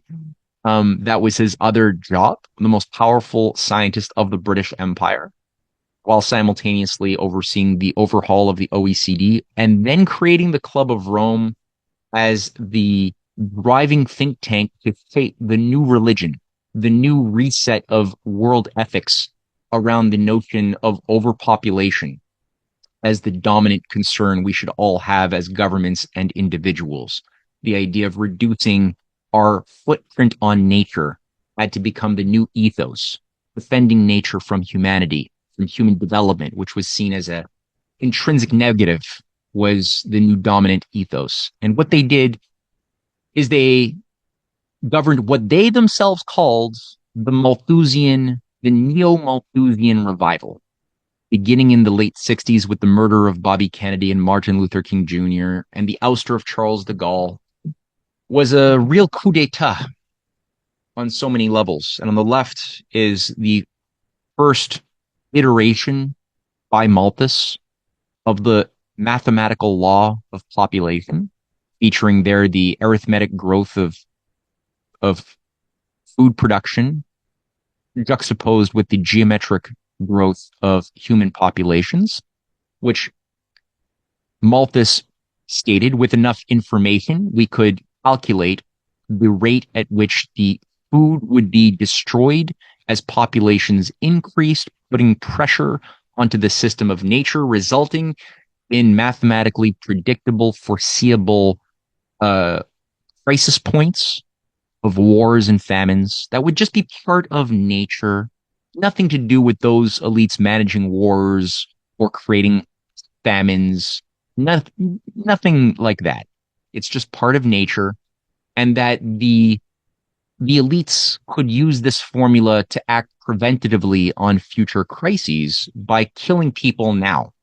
And Malthus describes at length in his essays on population, his essay on the principle of population in 1799, he describes those techniques that God has given mankind, the elites, to use to control populations. And he says we have to use famines, we have to use war, we have to encourage the plague in order to keep populations in a natural equilibrium. The disgusting, although necessary, practices, as Bertrand Russell alluded to. The other thing to keep in mind is that Malthus denied human creative discovery as a real property of science. He allowed for a certain degree of innovation, like Bertrand Russell allowed, but the actual power of human creative thought was denied because it was not mathematically expressible. So that's another part of Malthus. Now, Malthus thought that the world could only at the maximum sustain, according to his calculations, 1 billion people, and that by the year 1999 we would exceed 1 billion and fall into a population crisis of war and famine and collapse, according to that which was known in 1799 as he was writing. The fact was, creative discoveries do exist. Humanity is more than the sum total of the particles that make us up or our animalistic urges. And we found new resources. We made new discoveries of the laws of nature, as Benjamin Franklin and Leibniz had done, and Sadi Carnot and Lazare Carnot had done earlier. We continued that process at the best of times and applied it to allow for the increase of the productive powers of labor. So people didn't believe in Malthus by the turn of the last century. He had fallen out of favor, and there was a greater optimism about human nature and about our ability to leap over the limits to growth. But by the time of the Vietnam War, again organized by cyberneticists at Rand and Rhodes scholars like Dean Rusk, the cynicism had grown once more, and the toxicity of the cultural soil, especially amongst the young, drug addicted, sexed up baby boomers who had been fed many nihilistic theories of Sartre and Camus by those new educational systems that they had been processed into in the 1950s and 60s. All of a sudden, that cynical climate had returned sufficiently to allow for this uh, the seeds of Malthus to grow once more. And this is what happened when the Club of Rome funded their Limits to Growth report published in 1972. Again, begun in 1970 with money from Pierre Elliott Trudeau and Canadian taxpayers. And the idea was to use the new innovation of computer models to process and crunch more data than Malthus ever could, but to come to the same conclusion to calculate when the populations would peak. In this case, it was a little after the year 2000, and at which point we could begin to force depopulation policies through sterilization, famines, other things, which is what people like Henry Kissinger did as a self-professed Neo-Malthusian who came into power with David Rockefeller and the Trilateral Commission, where he passed such measures as NSSM 200 in 1974, which called for the U.S. foreign policy to reject its former paradigm of assisting poor countries in technological growth and instead premise themselves on encouraging static and decreasing population levels in order to also acquire the resources under the soil of those countries targeted that would not be allowed to industrialize. So if they did, Kissinger says, they would begin to use their own resources. That's not permitted scientifically or politically because we have to stop communism. And that's really the type of low-level language. Now, the Neo-Malthusians were also exemplified by the figure of Canada's Maurice Strong, who is another David Rockefeller asset, who was a co-founding member of the Canadian Club of Rome. He was a founding member of the Prince Bernhard 1001 Nature Trust, designed to, again, provide funding for the new anarcho organizations that would spread all over the world, and especially after the early 70s. And he was known as the father of the Green New Deal. He was the one of the most important mentors to Klaus Schwab. He was a founder with Klaus Schwab of the World Economic Forum in 1971. Somebody who ran the World Bank and was Undersecretary of the United Nations. He did a lot. He also reorganized he was the creator of Canada's International Development Agency, SIDA, in 1968, which he oversaw and wired according to cybernetics principles to direct aid to countries that were poor based on the idea that they would acquire that aid by only engaging in building appropriate technologies that would not change nature or even their natural cultural ecosystems of poor people. So windmills were okay. Hydroelectric dams were rejected. Nuclear power was absolutely rejected, and Maurice Strong was actually the pioneer in 1979 when he headed Petro-Canada, the government control of petroleum and natural gas products in those days under Pierre Elliott Trudeau. He simultaneously oversaw the creation of the nuclear moratorium for Canada. So he was a very active individual. But at a time when he was overseeing the Rio Conference, which gave rise to the Agenda 21, that later became renamed Agenda 2030, and the Global Sustainable Development Initiatives, that's the Rio Conference of Rio de Janeiro on sustainability that he had overseen. He gave an interview right before that, the West magazine, where he mused about a meeting of the World Economic Forum leaders, where he said, what if a small group of world leaders were to conclude that the principal risk to the earth comes from the actions of the rich countries. And if the world is to survive, those rich countries would have to sign an agreement reducing their impact on the environment. Will they do it? The group's conclusion is no. The rich countries won't do it. They won't change. So, in order to save the planet, the group decides, isn't the only hope for the planet that the industrialized civilizations collapse? Isn't it our responsibility to bring that about? I don't think that this was necessarily a work of simple fiction, considering what Maurice Strong himself was engaged and committed to throughout his very productive life. So that's enough on the sick religion of entropy. Now let's end our lecture with something a little healthier. The last section is anti-entropy, a healthier paradigm.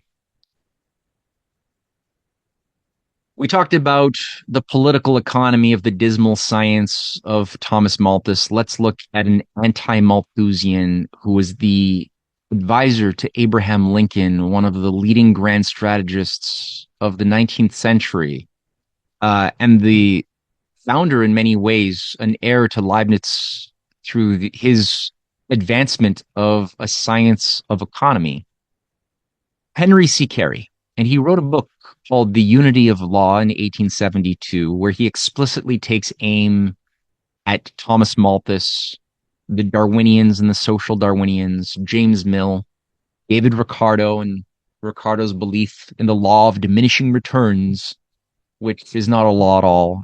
As Carey points out, it's simply a cynical assumption that happens when you have an empire exploiting human cattle. And diminishing returns becomes a factor, but it is not part of nature. That's basically adapting to artificial scarcity. So he wonderfully takes apart all of these dominant imperial systems masquerading as science. And he says, very optimistically in 1872, that the great nations of the earth should each and all profit by development of the powers, mental and physical, of each and every other, each and all growing in power for self-direction, as each and every other more and more obtains power for controlling and directing the great natural forces, the harmony of all international interests being as perfect and complete as we know to be that of the individuals of which nations are composed. His philosophy was that, unlike the liberal British imperial school I alluded to, or even the new emerging school around Karl Marx that presumed in intrinsic class struggles and intrinsic necessity of those with power to exploit those without power to the point of a pressure cooker that would explode in periodic revolutions. Carey presumed none of those things. He saw that all were abiding by common mistaken axioms about the nature of mind, morality, and God. And because of their common axioms, they both shared similar structural flaws that could be resolved if we introduce some higher considerations about anti-entropy and specifically the necessary power of creative reason. So this is the harmony of interests that he describes, that just as a household should harmonize and not fight with each other for diminishing returns, and a good neighborhood harmonizes by being graceful and respectful and loving with each other in the self and thinking about the future. That's how harmonization of communities happen. That's how the harmonization within nations happen. And similarly, why should that stop at nations? Why can we not expect that whole world, the entire world of nations could not be a brotherhood in a similar manner? And this was his view also, that the entrepreneur, the industrialist as well as the worker has common benefits, that there is win-win. That is the driving orientation and effect of wise policy, that a rising tide truly can lift all boats, and that more can be created, more energy can be created than which is consumed if you do things wisely, right? So in Carey's economic law, he focuses on the principle of the relationship of mind to matter. That is, that the power over nature increases in direct proportion to the understanding of nature. If we try to impose power within natural systems without having taken the time to rigorously and truly come to understand principles shaping the forces we're trying to use as power, then we will cause destruction to the system and ourselves. If we have true knowledge that we've earned, then the power becomes lawful. And as he gives as an example, when we understand in a simple fashion the laws of he says navigation, as we understand the laws of the stars, of the different relations of astronomy, our power of navigation increases. When we understand the rules of wind, we can build better sails. The wind is no longer something that hurts us, that moves us unwillingly. It becomes something, a power we can harness and direct to move out deeper into the ocean. We can use it for windmills to grind wheat or to grind grains and other work. We can, similarly, as we understand the rules shaping the behavior of fire, we can apply that. So fire becomes a servant, wind becomes a servant, right? To us as humans. So there's a relationship of mind and matter, and that the economy, our conceptions of what is value, prices, markets, when to use protective tariffs, when not to, should all be informed by those discoverable attributes of the human condition, which should also be tempered by an importance to always increase the productive powers of labor, which you increase through discoveries, you increase through the application of machine tools. And these were also just part of what Henry C. Carey devoted his life to advancing both within America, but also internationally. He had friends in Russia, around the circles of Tsar Alexander II. He had friends in Japan around the Meiji Restoration, such as Erasmus Heshine Smith, who was a close colleague and a top advisor to the Meiji government, bringing in these policies, and friends around Bismarck. So this was not just, again, theory. He was the organizer of the International Centennial Exhibition in 1876. He was the dominant organizer that made that happen and that invited delegations from around the world to study this American system, which was then what Mendeleev experienced when Mendeleev was in the United States and brought his research back to Russia, working with Sergei Witte in creating the Committee of the Protective Tariff and the organization of mining development, industrial development, rail development, similar in spirit to what we see China's Belt and Road Initiative doing in more modern times. It's really not dissimilar. And thus Thomas Malthus is wrong in everything he has to say. And again, that's Thomas Malthus with a photograph or with an image of his mathematical model.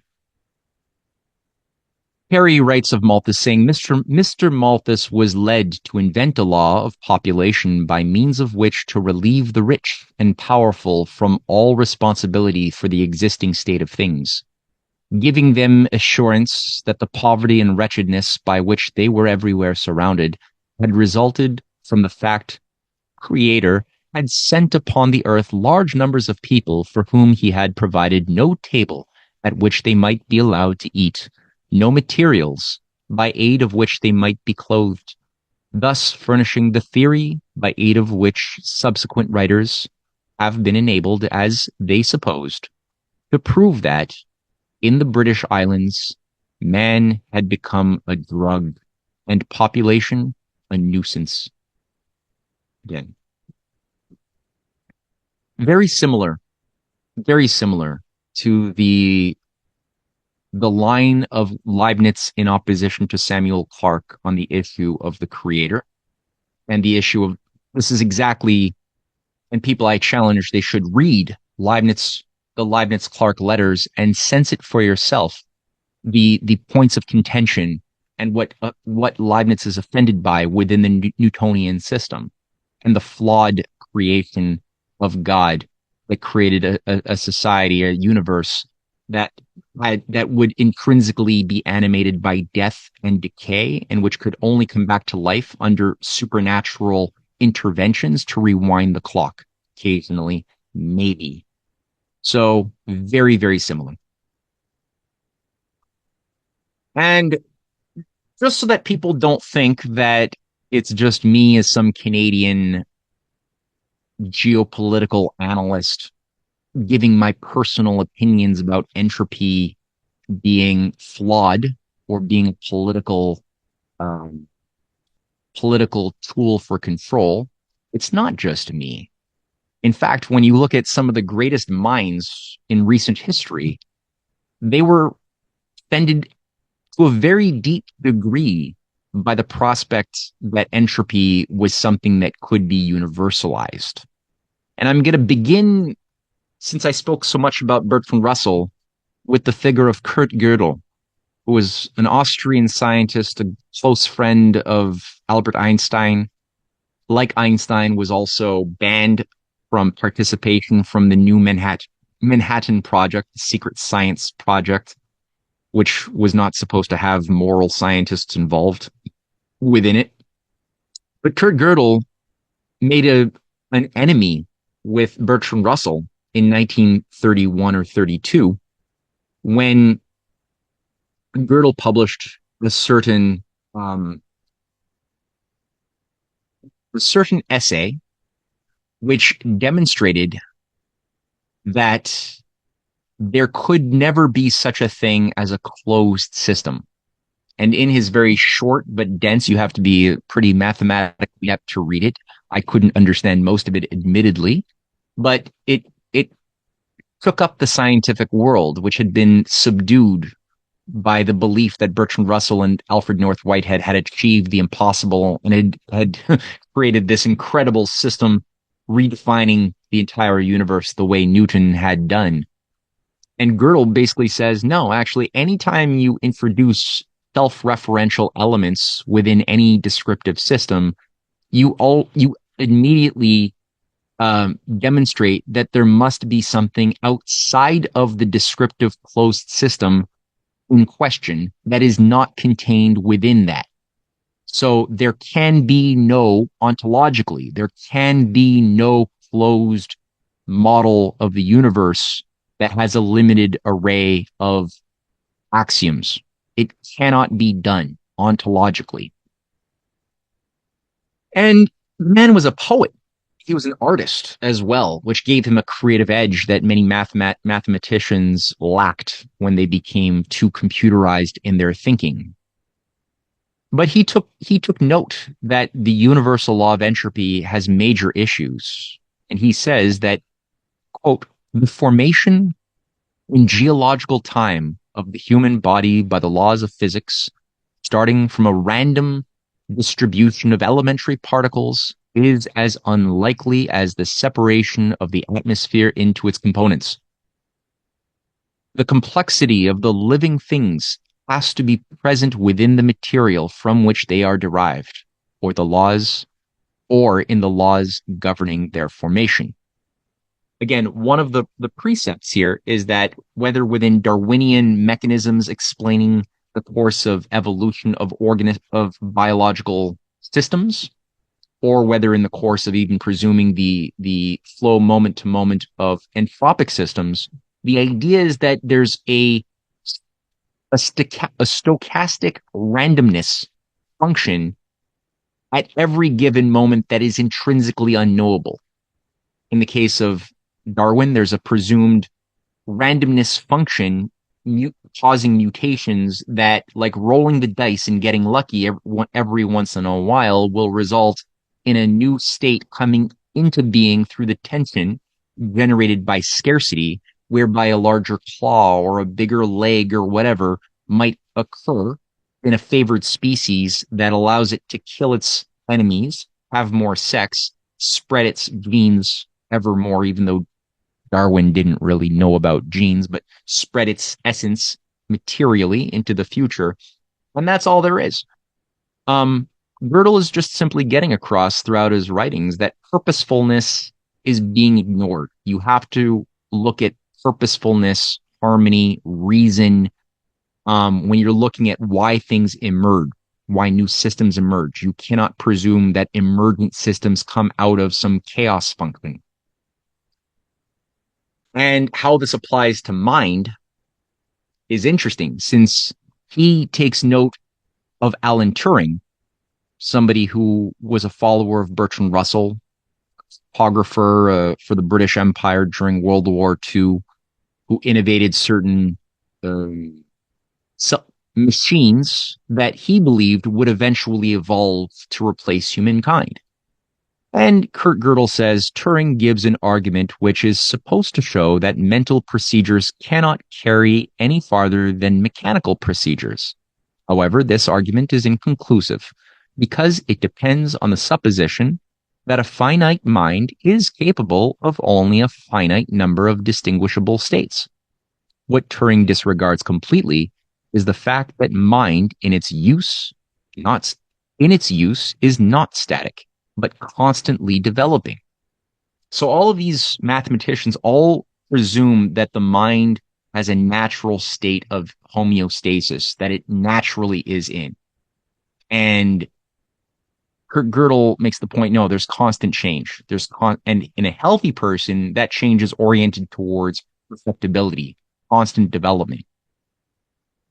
And also, again, being a poet, he's somebody who is also able to look at the qualities of mind which are not reducible to logic alone, but have the ability to generate metaphor, to observe irony, to grapple with paradoxes and generate solution concepts in the form, again, of metaphorical ideas that are eurekas.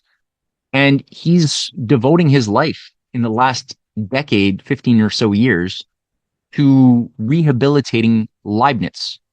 And he describes as much throughout his writings. And he's actually of the view that there is a conspiracy run by Bertrand Russell to destroy the writings of Leibniz and obscure Leibniz's discoveries. And when he was asked by a friend why would they do this, he says, because certain people wish to keep the world in a state of mental enslavement. I would also add, sadly, that Kurt Gödel died in 1977 with believing that he was being poisoned, that there was an conspiracy to kill him, and would not eat food. And he was that petrified of this thing. So there is something as well, unfortunately, that is doing something disgusting to individuals who are creative. Max Planck. Go back to another example. It's not just Kurt Gödel. Max Planck, the great scientist who discovered the quantum world, the father of quantum dynamics, wrote in his Philosophy of Physics in 1935 that the second law of thermodynamics, a principle of the increase of entropy, has frequently been applied outside physics. For example, attempts have been made to apply the principle that all physical events develop in one sense only to biological evolution.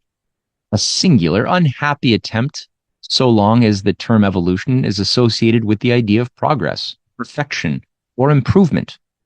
The principle of entropy is such that it can only deal with probabilities, and all that it really says is that a state, improbable in itself, is followed on an average by a more probable state. Biologically interpreted, this principle points towards degeneration rather than improvement. The chaotic, the ordinary, and the common is always more probable than the harmonious, the excellent, or the rare. So it's not just me and it's not just Kurt Gödel, it's also Max Planck pointing out the problems of assuming a universalization of entropy and all of its attributes onto the universe and to life. He goes on in another part of his essay, The Philosophy of Physics, saying that as a man who has devoted his whole life to the most clear-headed science, to the study of matter, I can tell you as a result of my research about atoms this much. There is no matter as such. All matter originates and exists only by virtue of a force which brings the particle of an atom to vibration and holds the most minute solar system of the atom together.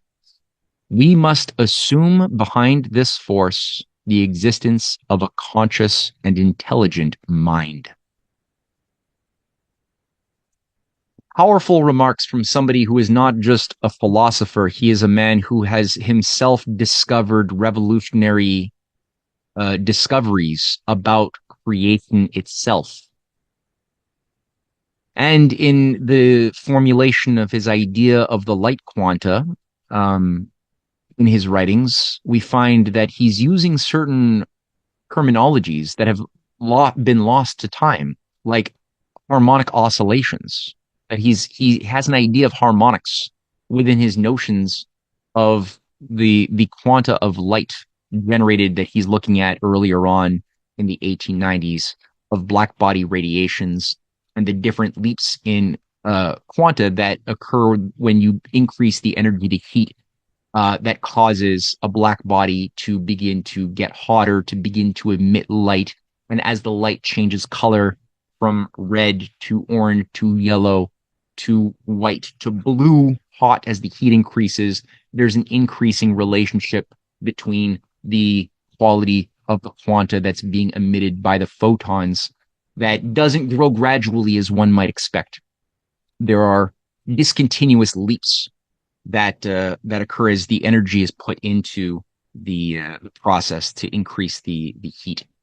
So again, these ideas that allowed him to discover the quantum, again, he worked very closely with Albert Einstein, indicate a man whose philosophy is rooted very, very deeply into the universe directly. So when he's describing his understanding that matter per se cannot be assumed to exist, he also says that space per se and time per se cannot be presumed to exist the way Newtonian might, but that behind all of this, we must presume reason, purposefulness, perfectibility. This is Leibniz, and an intelligent, conscious mind. Right? To say that God, faith, and science are incompatible is a delusional thing to say when we look at the examples of these people, who include Albert Einstein, like I said, who was a musician first, as was Max Planck, who was a concert pianist. And they would be known to play Mozart together, as would many scientists of those days when needing to unlock a creative block, a problem that was posed mathematically. And they would have recess and play around with their music and would come back with new inspired insights that would allow them to make discoveries. And it sounds esoteric, but it's not. It is very lawful.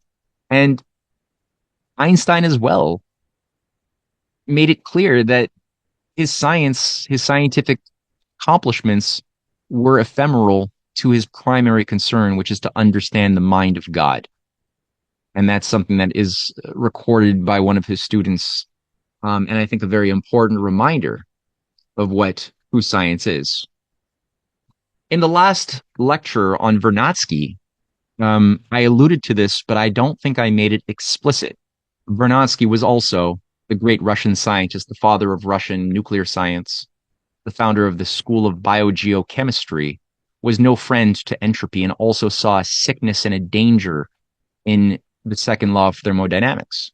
And in his Problem of Time in Contemporary Science, published in 1930, Vernadsky writes, "In one case, in 1824, the young French engineer Sadi Carnot founded thermodynamics.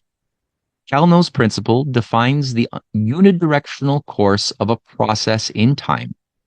30 years later, Rudolf Julius Clausius, then a professor at Zurich, in the principle of entropy, generalized this unidirectional process, which is expressed geometrically in spacetime by a polar vector of time, to all reality as defining the end of the world. In this form, this was an extrapolation of a logical thought, but not phenomenon of reality. So again, he's making the point that Clausius's extrapolation of Carnot's principle to extend to the end, all reality, justifying the end of the world concept, was simply a logical extrapolation. That's all it was. It was not a law. It was not real. In another writing on some fundamental problems of biogeochemistry published in 1938, Vernadsky says, due to the existence of life, the entropy of the universe should decrease in biospheric phenomenon and not increase. Clausius's entropy does not really exist. It is not a fact of being, but a mathematical expression, useful and necessary when it allows expression of natural phenomena in mathematical language. It is correct only as far as its premises are concerned. The deviation from Carnot's principle by such an essential phenomenon as living matter and its influence upon the biosphere shows that life does not stay within the premises for which entropy is stated. What does he mean here? Well, when you look at the growth over time of evidence earlier on in the geological epochs of the Precambrian, we only see evidence of very early life being very low in quantity, very low in quality as far as power of mobility, complexity, capacity to act on the environment and be influenced by said environment. Those unicellular entities are a very, you could say, high entropy. They can't do that much. And it's as you increase and move closer to our present time in the fossil records, we begin to see greater abundances of living matter at higher degrees of complexity emerging in time. This implies a direct empirical piece of evidence over 500 million years of a decrease of entropy, not an increase, as the high priests of the universe, the dying universe, presume. So there's two approaches. Now, a cynical, absolute, cultish devotee to entropy would simply take this data and instead of seeing paradox to their thinking, as Vernadsky is trying to assist people to recognize a paradox, they would simply see this and say, oh, that's right. That's because the increase of life in quantity and quality, evolutionarily speaking, is causing a sucking away of energy elsewhere from the universe. And thus, the more living matter exists, the more the universe itself is being accelerated to death, because that energy that would otherwise be used elsewhere is being now absorbed by the living machines. So that in that world, that spin, every baby becomes an entropy machine accelerating the death of the universe.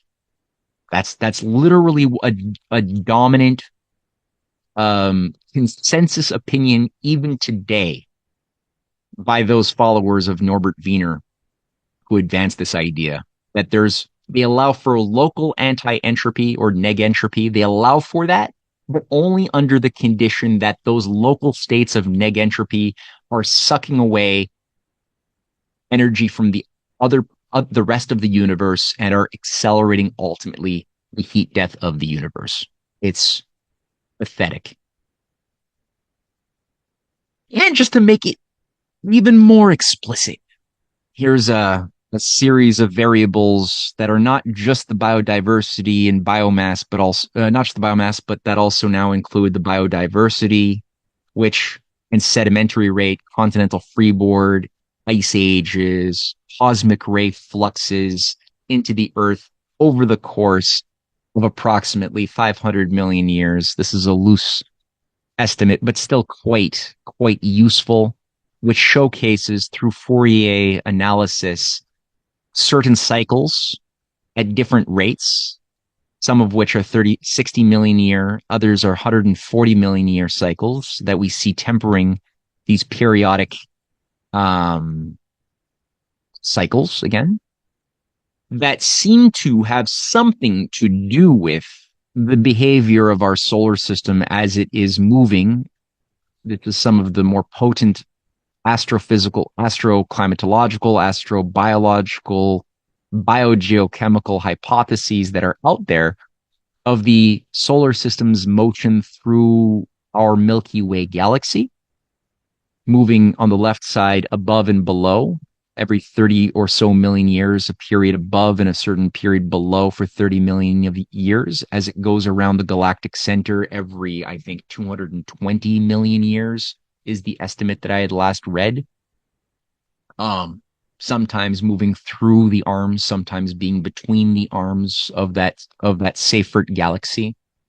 So these are all, things to hold in mind. These are unknowns, but things that can be hypothesized with rigorously and responsibly that would account for these empirical periodicities that would also demonstrate a universe which is not dying. And I'll end here with the last figure I've chosen to use as a display of the anti-entropic school of thought of Leibniz is Lyndon LaRouche, who died in 2019 at the age of 96.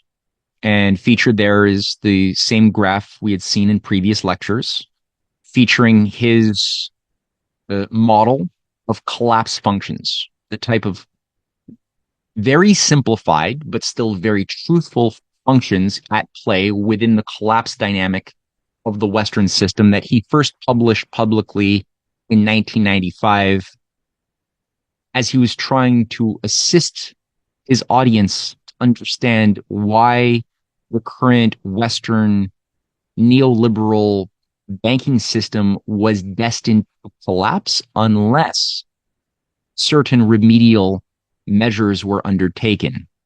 And again, featured there are three variables: monetary aggregates, the money supply, the financial aggregates, which is the speculative instruments, the derivatives, that have been growing and growing, completely detached since 1971, when this function begins, of the physical economy, the agro-industrial, technological input-output of the real world that we live in, that is animated by infrastructure, machine tools, research and science, and soft infrastructure like culture and education and hospitals. That has been permitted to atrophy, to collapse. And as such, attention is built into this bubble, not qualitatively different from the bubble ushered in by Sir Isaac Newton, who generated, with the help of others, the South Sea bubble of the early 18th century. It's very similar, but this is bigger. So that's one aspect. And he's making the point, this can only be corrected when the two top curves serve the blue curve, serve physical economy, money, investment. These are all fine. They're good. But we need to have a society that understands that the money is the servant and not the master of people. I'm going to read several quotes from LaRouche that I think are appropriate as we end today's lecture.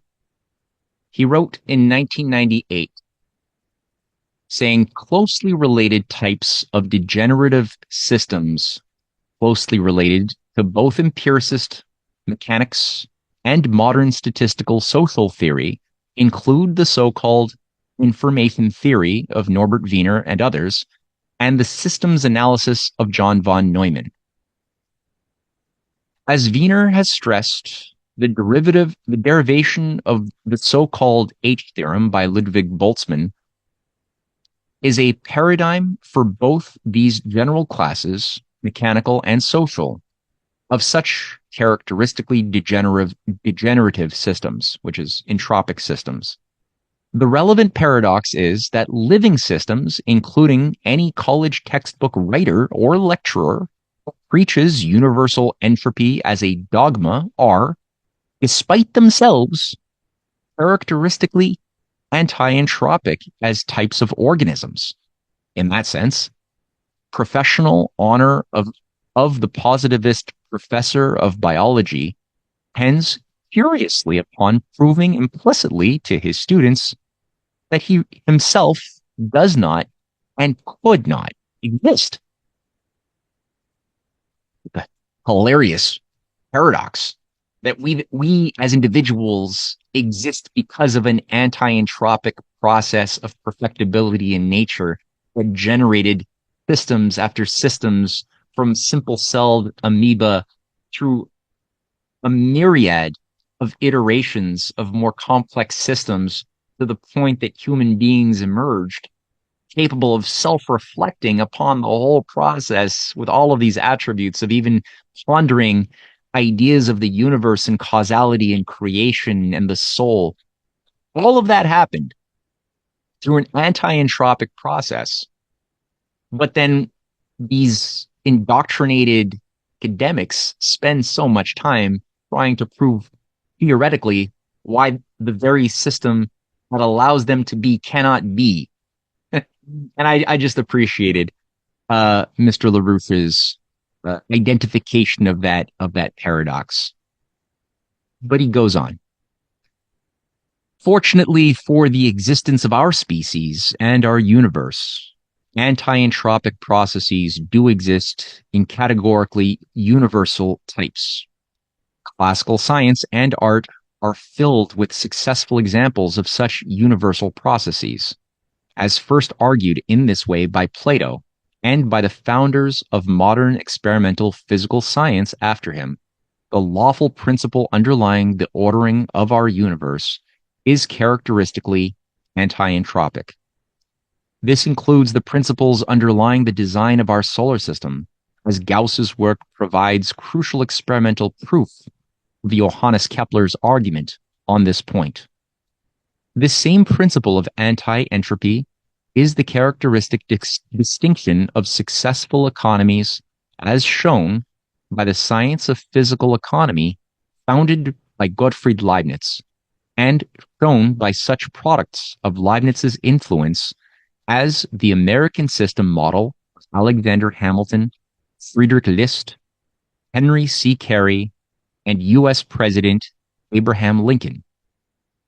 U.S. President Franklin Roosevelt's economic recovery program bears this anti-entropic distinction from catastrophically failed economic policies, the latter typified by the pattern of the U.S. government's net policy changes imposed during the recent 30-odd years.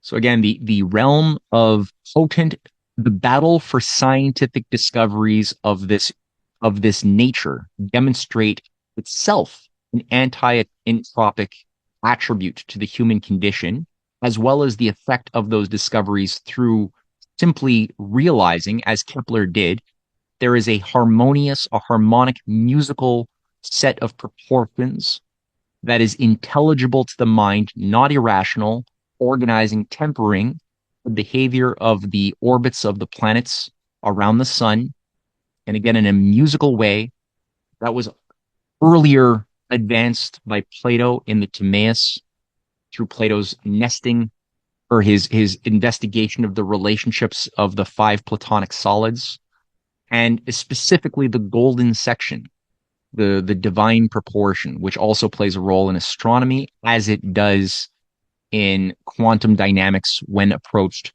from the angle of Einstein and Max Planck.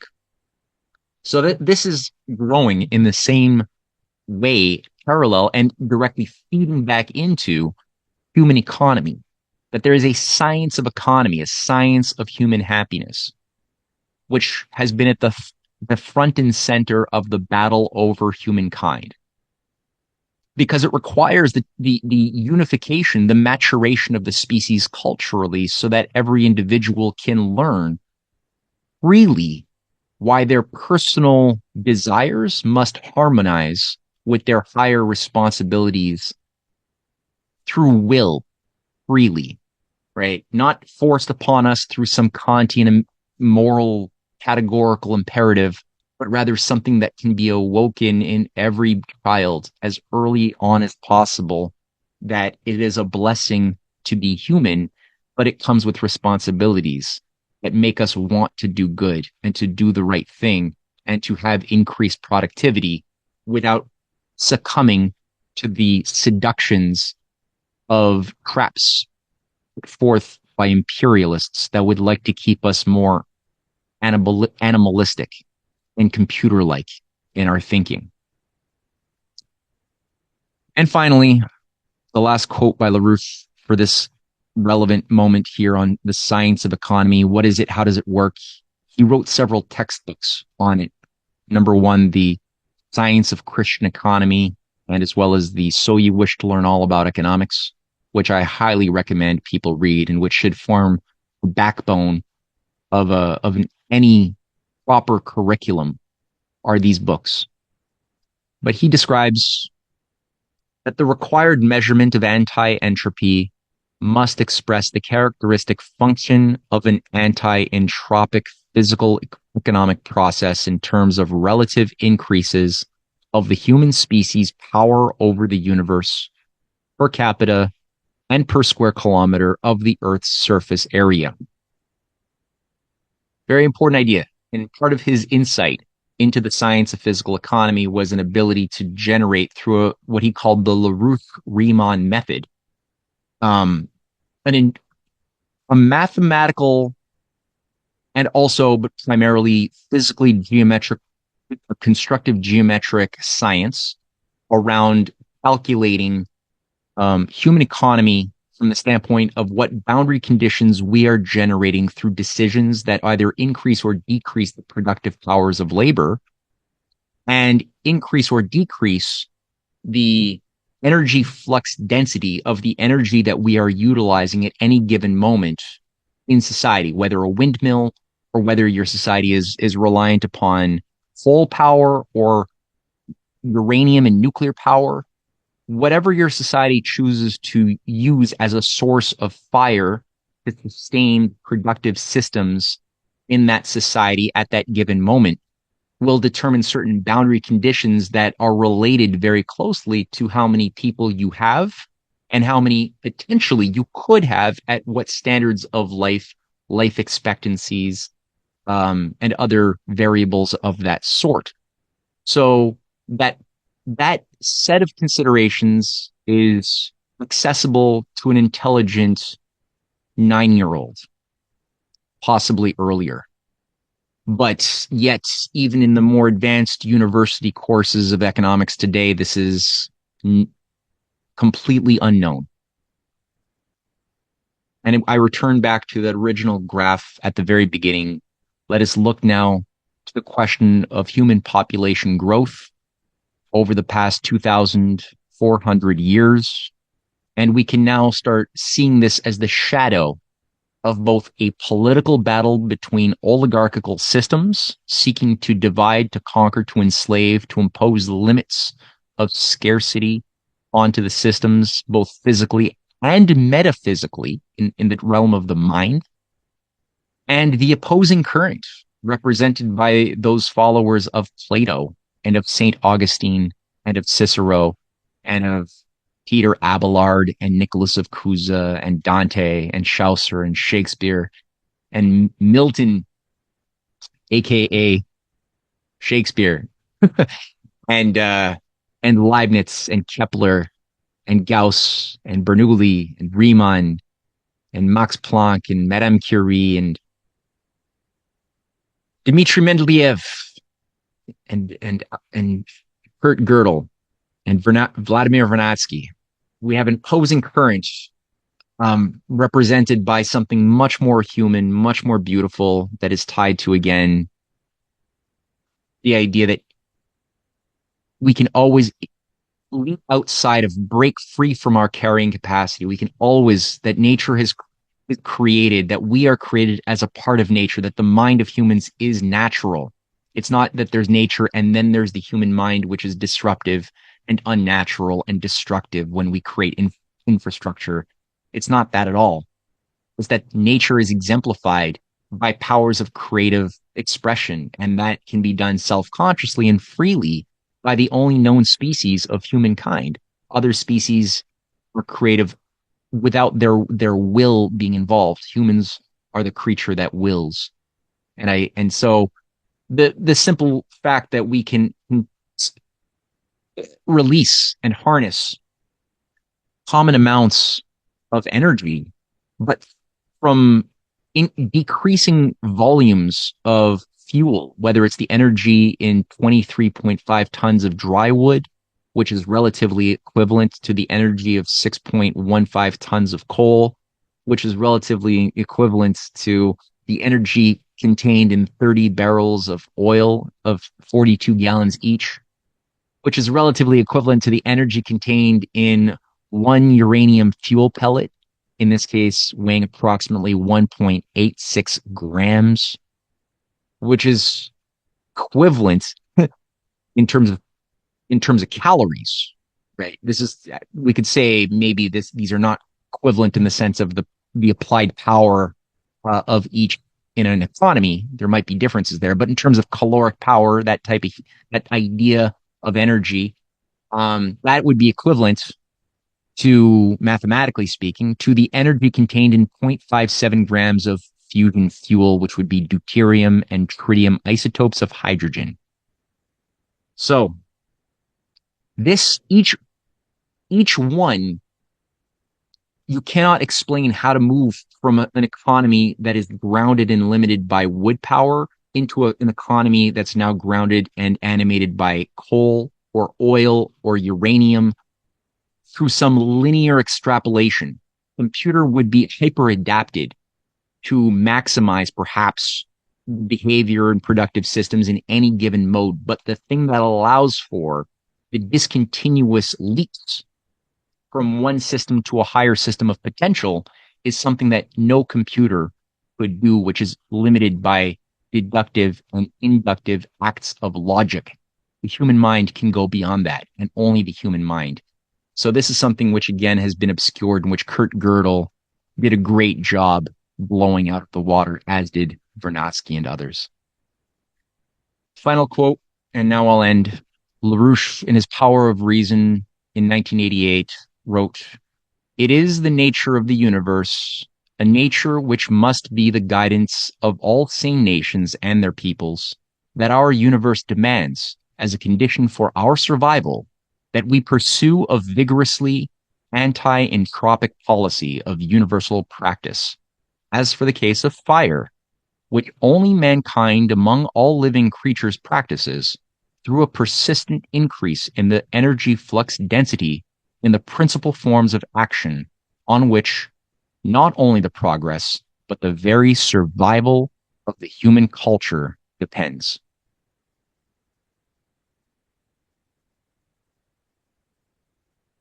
And so our journey through Lecture 7 has come to an end, and I hope, dear viewer, that I have persuaded you to some degree that the God of entropy that demands fealty is not necessarily something that one must respect and pay homage to. So there was a lot there. I hope that the associated writers who made such great discoveries, who inspired me and who were featured in this presentation, inspire you as well.